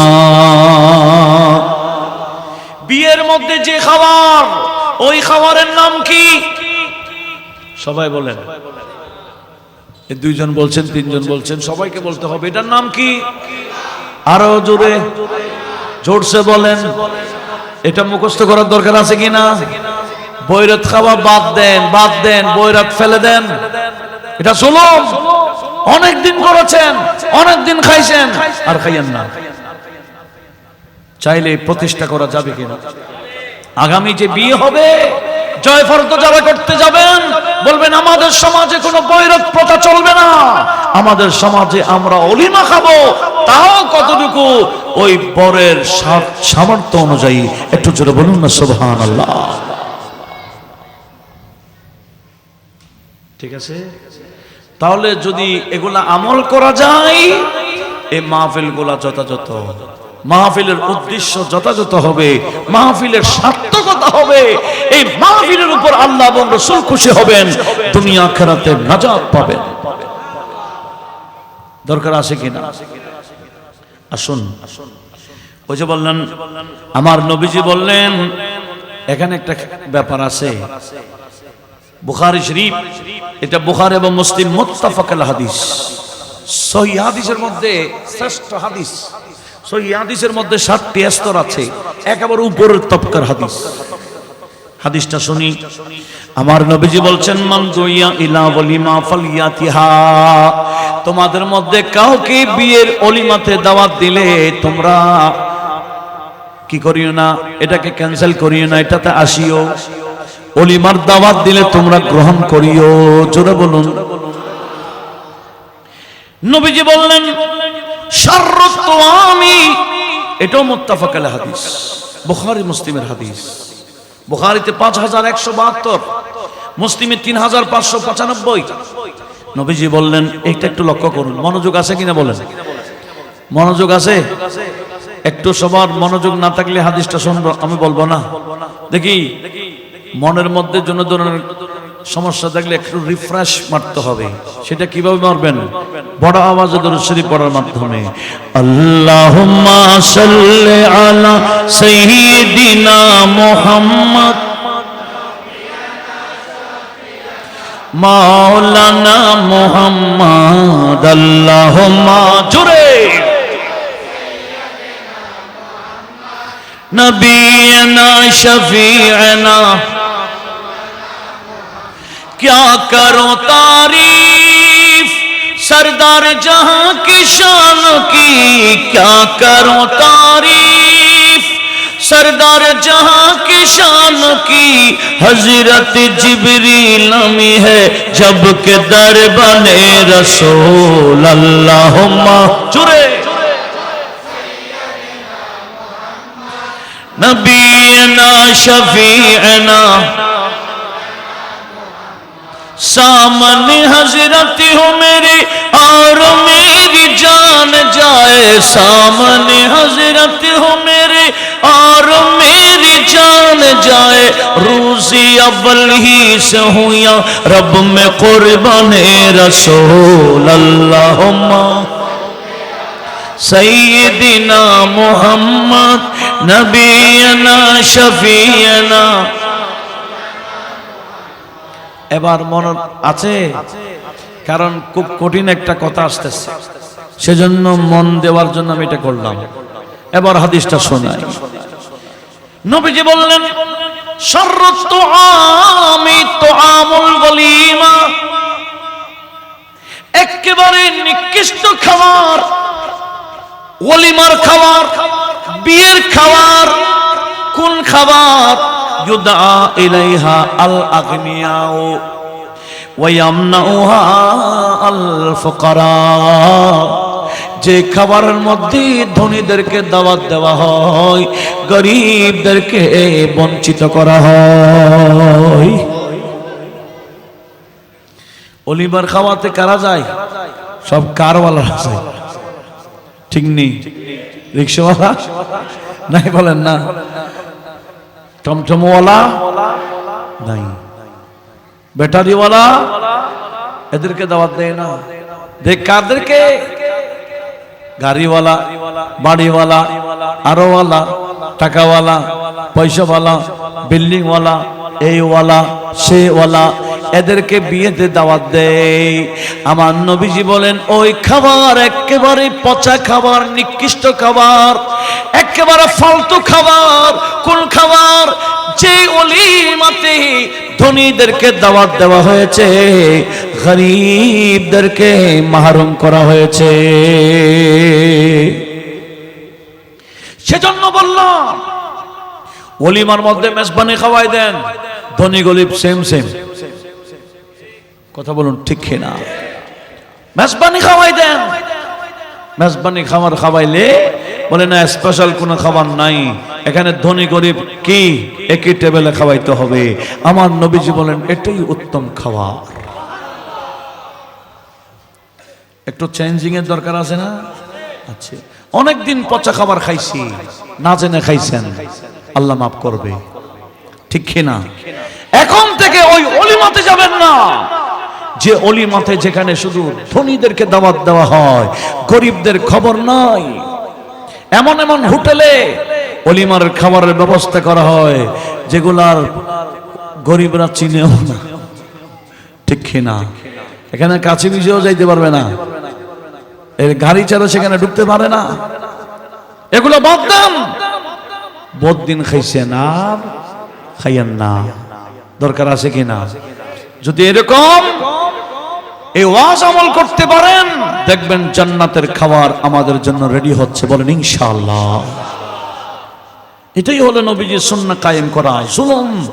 জুলুমটাকে কি করে দেওয়া, উৎখাত করা, জুলুমকে ক্যান্সেল করা, কর্তন করা, জুলুম থেকে সমাজকে পরিত্রাণ করা।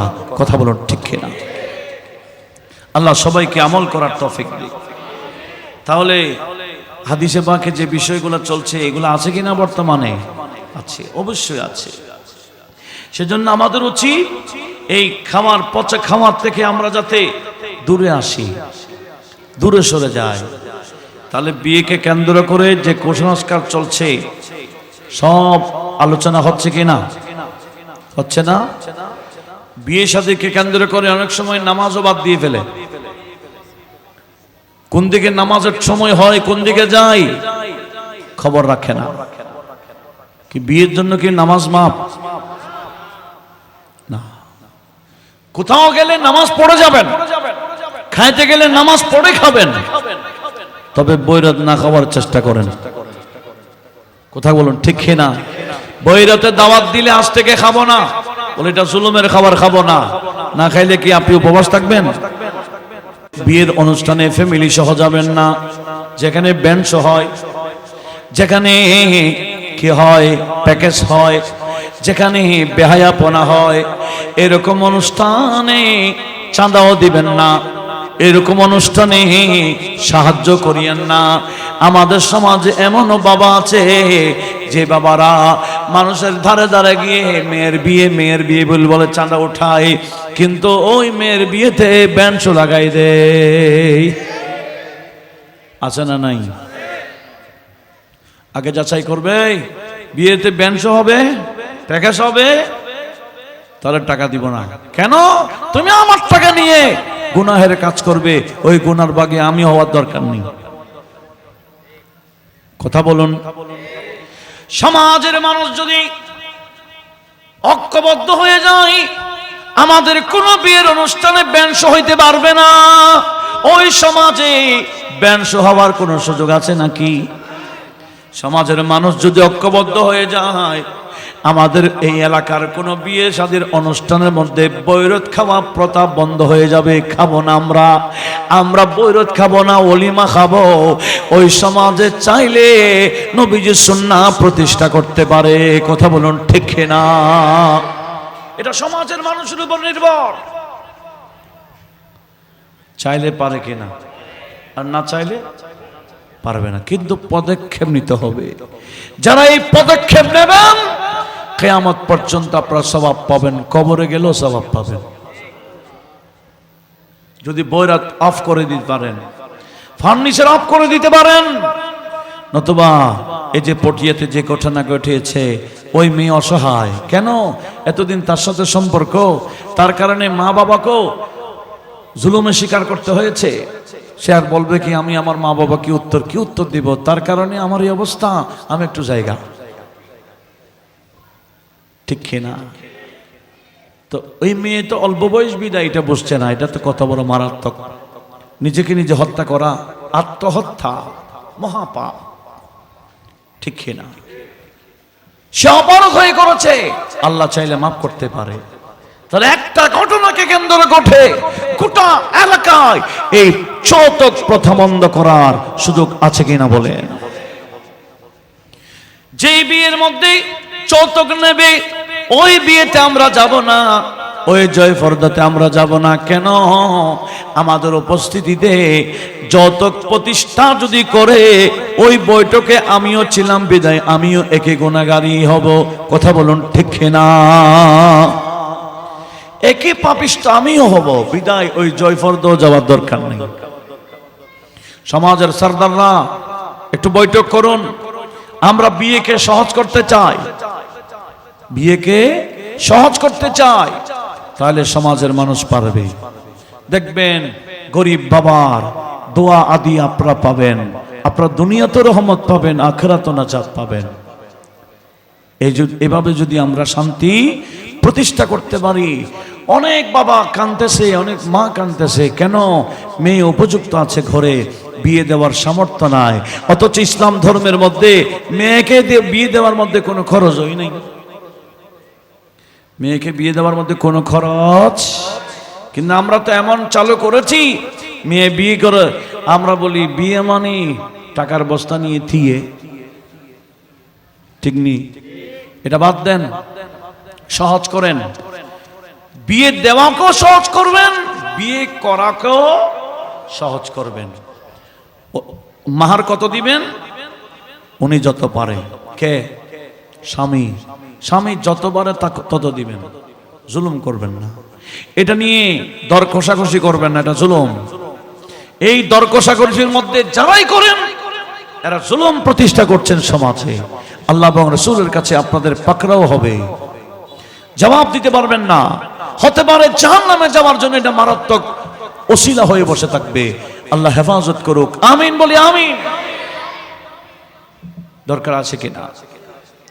এই বিয়েকে কেন্দ্র করে আমরা কি করব? অনুষ্ঠান করলো একটা কাজ করতে পারেন, খতমে কৌসিয়ার অনুষ্ঠান করে দিতে পারেন, খতমে খাজা গান করে দিতে পারেন, অথবা মাহফিলের ব্যবস্থা করতে পারেন। যেনাকে দাওয়াত দিবেন ওনাকে বলবেন, হুজুর আজকের বিষয়বস্তু স্বামী স্ত্রীর হক। স্বামীর হক কি, স্ত্রীর হক কি কেউ জানে না, এমনি বিয়ে করার জন্য ঠিক আছে, ঠিক কিনা? মা বাবার হক কি, শাশুড় শাশুড়ির হক কি, এগুলা বিষয় দিবেন যাতে সমাজে এগুলা তালিম দেওয়া হয়। বিয়েকে কেন্দ্র করে মাহফিল দিলে বেশি গুনাহ হবে, পরিবেশ নষ্ট হবে, সুন্দর হবে, আল্লাহ এবং রাসূল খুশি হবেন। তাহলে অনুষ্ঠান করেন এমন অনুষ্ঠান যে অনুষ্ঠানের মাধ্যমে আল্লাহ এবং রাসূল খুশি হয়। কিন্তু ব্যান্ড শো করবেন, খুশি হবে কে? প্যাকেজ করলে, ডিজে করলে, সেজন্য শয়তানকে আমরা খুশি করতে রাজি আছি? আমরা রাজি না। বিদায়, আমি আর কথা বাড়াবো না, অনেক সময় হয়ে গেছে। এটা প্রতিদিনের প্রোগ্রাম, নির্দিষ্ট টাইম আছে। আমি আমার বিষয়ের বাইরে যাই নাই। আমি আমাকে যে বিষয় দিয়েছেন এই বিয়ের সুন্নাহ তরিকা, আমার নবীর সুন্নাহ, যেটা নবীজি বিয়ে করেছেন সহজ, খাওয়াইছেন অলিমা সহজভাবে, মাহার দিয়েছেন একেবারে সহজ, যা আদায় করা সহজ ছিল এভাবেই নবীজি করেছেন। আমাদের সেভাবে নবীজির কন্যা ফাতেমাকে বিয়ে দিয়েছেন যেভাবে সহজভাবে, আমরা মেয়েকে, বাতিজিকে, ভাগিনীকে বিয়ে করার ক্ষেত্রে ব্যাপক দাবি করব না। কথা বলুন ঠিক কিনা? এভাবে যদি এগিয়ে যেতে পারি, এই যৌতুক প্রথাকে না বলুন, এই জুলুম প্রথাকে না বলুন, দেখবেন শান্তি আসবে। মাহার আদায় করার ক্ষেত্রে যেভাবে বলেছিলাম সেভাবেই করুন, যত পারেন সহজ করে দিবেন। আল্লাহ পাক সুবহান ওয়া তাআলা যা শুনেছি সেই মোতাবেক বাকি জীবন আমাদেরকে আমল করার তৌফিক দান করুক, আমিন। ওয়ামা আলাইনা ইল্লাল বালাগ ওয়া আখিরু দাওয়ানা আনিল হামদুলিল্লাহি রাব্বিল আলামিন। আসসালামু আলাইকুম ওয়া রাহমাতুল্লাহি ওয়া বারাকাতুহু।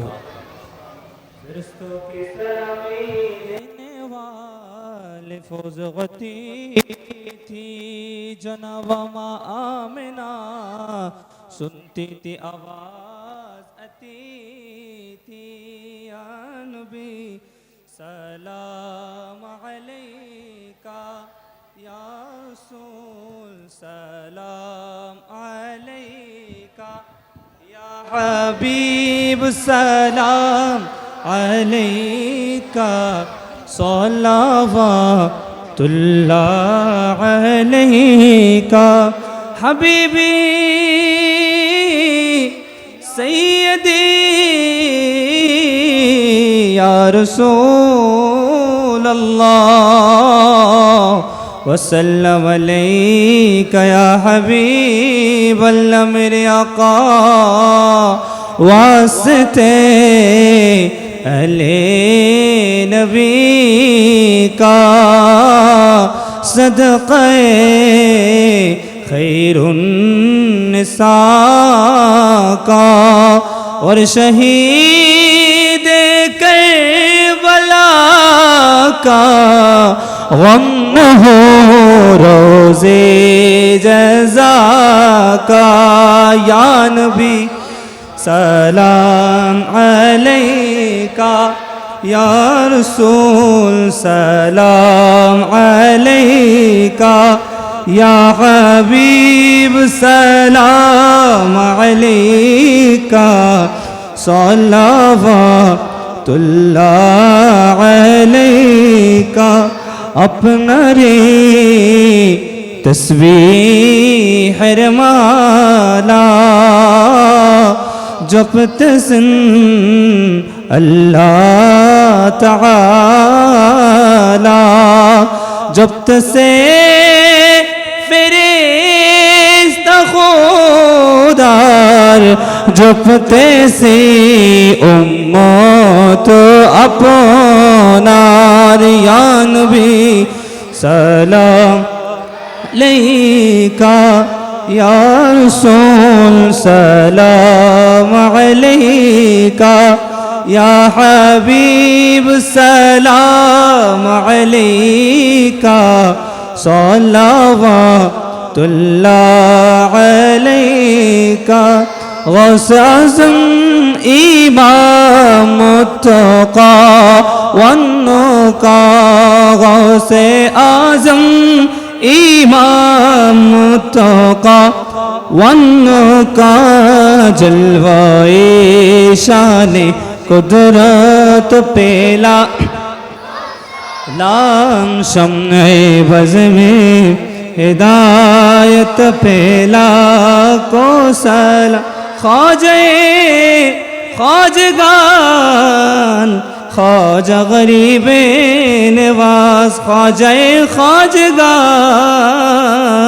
ख्वाजा अब्दुर्रहमान बानिए जामिया आका सैयद अहमद शाह चौरवी श्री कोठी आकाते यब शाहा मुर्शिदी हजरते क़िबला ताहिर साबिर शाहा आशिक़े मुस्तफ़ा गाज़ी शेरे बंगला सुल्तानुल औलिया हाफ़िज़ मुनीरुद्दीन शाह औलादे मुस्तफ़ा क़िबला गौसे मजबंदार कामिले औलिया हज़रत शाह सुमीउद्दीन फारूक़ आला हज़रत सदर फाजिल और अल्लामा गाज़ी शेरे बंगला जिनके हर आदा सुन्नते मुस्तफ़ा ऐसे पीरे तरीक़त पेला को सलाम मुस्तफ़ा जाने रहमत पेला को सलाम शम्ए बज में हिदायत पेला को सलाम या इलाही सदक़े अहले बैत रसूल ये सलामी आज जाना हो कबूल मदीने की चाँद हजारों सलाम मदीने की चाँद लाखों सलाम मदीने की चाँद करोड़ों सलाम मदीने की चाँद बेखुद सलाम बलगल उला बिकमालिही। আপনারা দয়া করে কাতারবন্দি হয়ে বসেন যাতে তাবারক বিতরণে আমাদের কোনো অসুবিধা না হয়। আমাদের সমাজে যেভাবে মসজিদে চেয়ার দুপাশে দেখা যাচ্ছে, তো 4-5-10 বছর আগে কি দেখা গেছিল? এখন কেন? শরীয়ত ইসলামিয়ার মধ্যে চেয়ারে বসা নামাজ পড়ার বিধান হলো, হুজুর করিম সাল্লাল্লাহু আলাইহি ওয়াসাল্লাম 17 দিন অসুস্থ ছিলেন ইন্তেকালের পূর্বে। হুজুরও নামাজ পড়েছিলেন বসে। হুজুরের জামানায় কি চেয়ার ছিল না?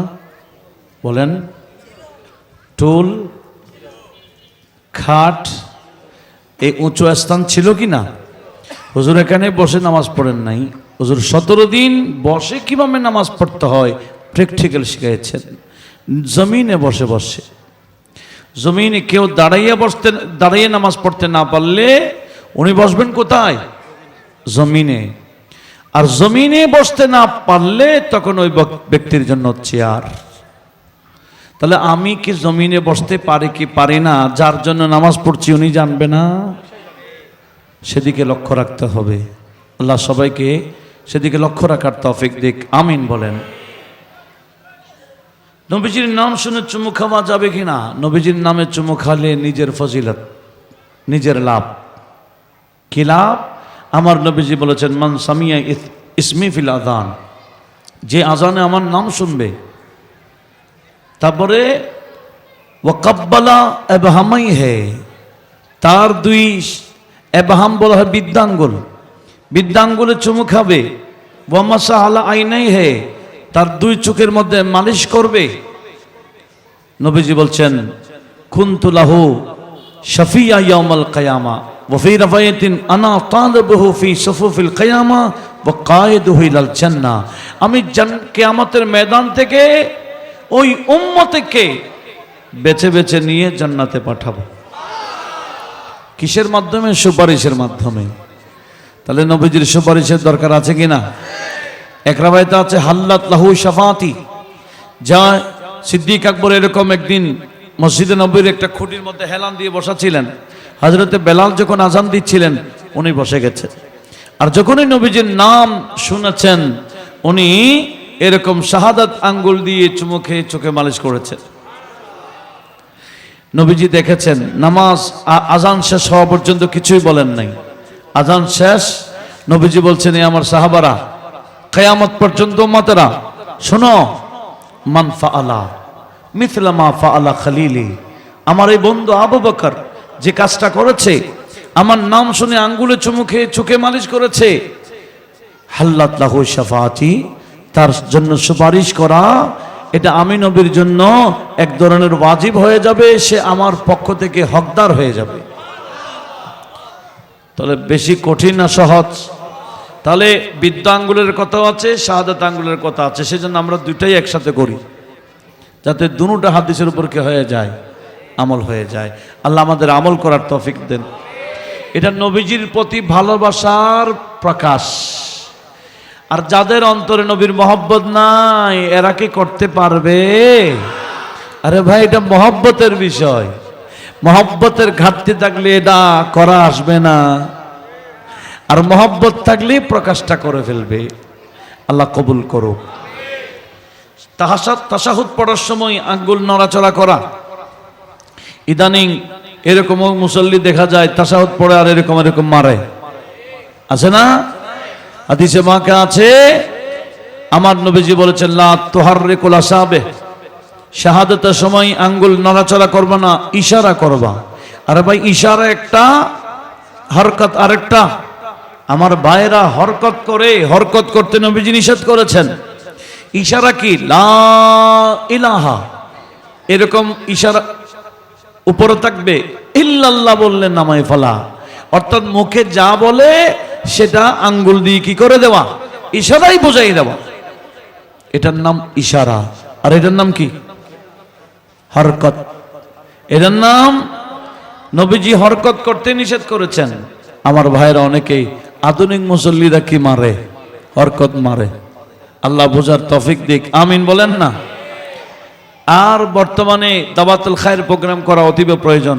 বিভিন্ন মসজিদে মসজিদে পীরে বাঙ্গাল আল্লামা সাহেব শাহ দাওয়াতুল খায়ের প্রোগ্রাম দিয়েছেন এগুলো শেখাবার জন্য। এই আমলগুলো ওজোর, নামাজের, হজের, যাকাতের, বিভিন্ন পারিবারিক বিভিন্ন বিষয়ের ইসলামী তালিম শেখাবার জন্য দাওয়াতুল খায়ের প্রোগ্রাম সাজান ঘরে ঘরে, মসজিদে মসজিদে, এলাকায় এলাকায়। আল্লাহ সবাইকে কবুল করুক। এই 10 দিন ব্যাপীর আজ 5ম দিবস, আরও 5 দিন বাকি আছে। এই 5 দিন আজম শান কামিয়াবি দান করুক। যারা যেভাবে মহব্বত দেখিয়েছেন ইমামে আলী মাকাম আওলাদ রসুলের মহব্বত, এই মহব্বত নিয়ে আল্লাহ আমাদেরকে কবর যাওয়ার তৌফিক দান করুক। আল্লাহুম্মা আমিন। মাওলায়া সাল্লি ওয়া সাল্লিম দাইমান আবাদা আলা হাবিবিকা খায়রিল খালকি কুল্লিহিম ইয়া রাব্বি বিল মুস্তাফা বাল্লিগ মাকাসিদানা ফাগফির লানা মা মাজা ইয়া ওয়াসিআল কারামি ইয়া রাব্বি বিল মুস্তাফা বাল্লিগ মাকাসিদানা ফাগফির লানা মা মাজা ইয়া ওয়াসিআল কারামি। মাওলায়ে করিম আওলাদ রাসূলের শাহাদাতের চর্চা চলছে 10 দিন ব্যাপী। বিভিন্ন বিষয়ে কোরআন সুন্নাহর আলোচনা হচ্ছে। আল্লাহ বড় সুন্দর পরিবেশে অনুষ্ঠান হচ্ছে। যারা যেভাবে সাজিয়েছেন, যারা যেভাবে মহব্বত করেছেন, যারা যেভাবে মহব্বতের প্রকাশ করেছেন, সবার পক্ষ থেকে এই অনুষ্ঠানগুলো তোমার শাহী দরবারে কবুল করে নাও। আল্লাহ যা ব্যবস্থা হয়েছে, যারা করেছেন, সহযোগিতা করেছেন, বিশেষ করে উপস্থিত হয়ে যারা মাহফিলকে সুন্দর করেছেন, সবার পক্ষ থেকে হাদিয়াগুলো আমাদের নবীজি রওজায়ে পাকে পৌঁছে দাও। সমস্ত আম্বিয়া কিরাম, মুরসালিন আযম, সাহাবায়ে কিরাম, আওলাদ রাসূলুল্লাহ, আজওয়াজ রাসূলুল্লাহ, মাহাত রাসূলুল্লাহ, বিশেষ করে ময়দানে কারবালায় ইসলামকে বাঁচাবার জন্য, ইয়াজিদি কালচার থেকে উদ্ধার করবার জন্য জিনরা তাজা তাজা রক্ত ঢেলে দিয়ে ইসলামকে কিয়ামত পর্যন্তের জন্য জিন্দা করে দিয়েছেন। আল্লাহর সমস্ত শুহাদায়ে কারবালার রওজা রওজায় আমাদের হাদিয়া পৌঁছে দাও। আমাদের সকলের মাযহাবের ইমাম, ইমামে আযম আবু হানিফা, নু'মান বিন সাবিত সহ মাযহাবের সকল ইমামদের রওজা রওজায় পৌঁছে দাও। হাদিসের ইমাম, ফিকহের ইমাম, তাফসীরের ইমাম, তরিকতের ইমামের মধ্যে হুজুর গৌসুল আজম জিলানী, খাজা করিম নওয়াজ, বাহাউদ্দিন মুশকিল কুশা, শাহাবুদ্দিন সাহরাওয়ার্দী, মুজাদ্দিদ আল ফিসানি সহ সমস্ত তরিকতের মাশায়েখে কেরামের রওজা রওজায় আমাদের হাদিয়া পৌঁছে দাও। বাংলার জমিনে যাদের মাধ্যমে সালাম পেয়েছি, হযরত শাহজালাল, শাহ পরান সহ 360 আউলিয়া, চট্টগ্রামের 12 আউলিয়া কেরাম সহ ইসলামের প্রচার প্রসার করে যিনারা যেখানে আরাম করছেন, আমাদের উপহারগুলো ওনাদের রওজা রওজায় পৌঁছে দাও। আল্লাহ বিল খুসুস খাজা খলিফা শাহে জিলা খ্বাজা আব্দুর রহমান চৌরভী, সৈয়দ আহমদ শাসির কোठी, আল্লামা সৈয়দ মোহাম্মদ তৈয়ব শাহ रहमतुल्लाह তাআলা রওজা রওজায় পৌঁছে দাও। হযরত কেবলা আলম গৌসুল আজম ভণ্ডারী বাবা জান কেবলা সহ ওনাদের যত আওলাদ খুলাফা সবার রওজা রওজায় পৌঁছে দাও। আলা হযরত ফাজলে বরবিন আহমদ্দিন মুরাদাবাদী আর খানমি আহমদ শহীদ কাজী সরদার আহমদ দাইলপুরি, গাজী দ্বীন মিল্লাত ইমাম আহলে সুন্নাত আল্লামা আজিজুল হক শের বাংলাল কাদরি, ইমাম আহলে সুন্নাত আল্লামা কাজী নুরুল ইসলাম হাশিমি, শের মিল্লাত মুফতি ওবায়দুল হক নঈমি, অধ্যক্ষ জালালউদ্দিন আল কাদরি সহ ইতিমধ্যে যত উলামা আহলে সুন্নাহ পর্দা করেছেন, আমাদের উপহারগুলো ওনাদের রওজা রওজায় পৌঁছে দাও। আল্লাহ আশেপাশে যত মকবুলিন আউলিয়া কেরাম, বুজুর্গানে দ্বীনের রওজা, মাজার, কবর শরীফ আছেন, আল্লাহ ওনাদের নামে নামে আমাদের উপহারগুলো পৌঁছে দাও। আমাদের আব্বার গুরু দিয়ে, আম্মার গুরু দিয়ে, আমাদের পূর্বপুরুষদের মধ্যে যারা কবরস্থানে, এই উপহারগুলো সকলের কবরে পৌঁছিয়ে জুলমাতে কবর, সিদ্ধাতে কবর, আযাবে কবর থাকলে ক্ষমা করে দিয়ে কিয়ামত পর্যন্তর জন্য কবরগুলো বেহেশতের বাগান বানিয়ে দাও। মাওলা, আমরাও যাব অন্ধকার কবরে, কখন যাব জানি না। তুমি যখন ডাক দিবা, যতই বড় বিল্ডিং করি না কেন, যতই কিছু করি না কেন, সব ফেলে কবরে চলে যেতে হবে। আল্লাহ যাওয়ার আগে আমাদেরকে প্রস্তুতি নেওয়ার তৌফিক দাও। সবাইকে পাঞ্জেগানে নামাজি বানাইয়া দাও, নিজেদের ফ্যামিলিকে নামাজি বানাইবার তৌফিক দাও।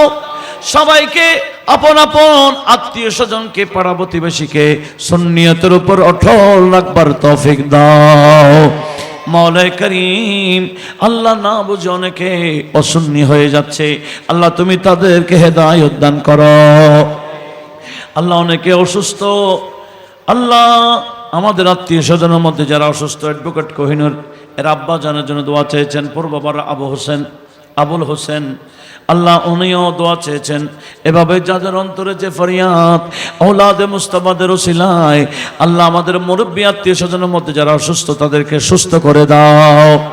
আমরা যারা সুস্থ আছি, বাকি জীবন সুস্থতার জীবন নসিব করো।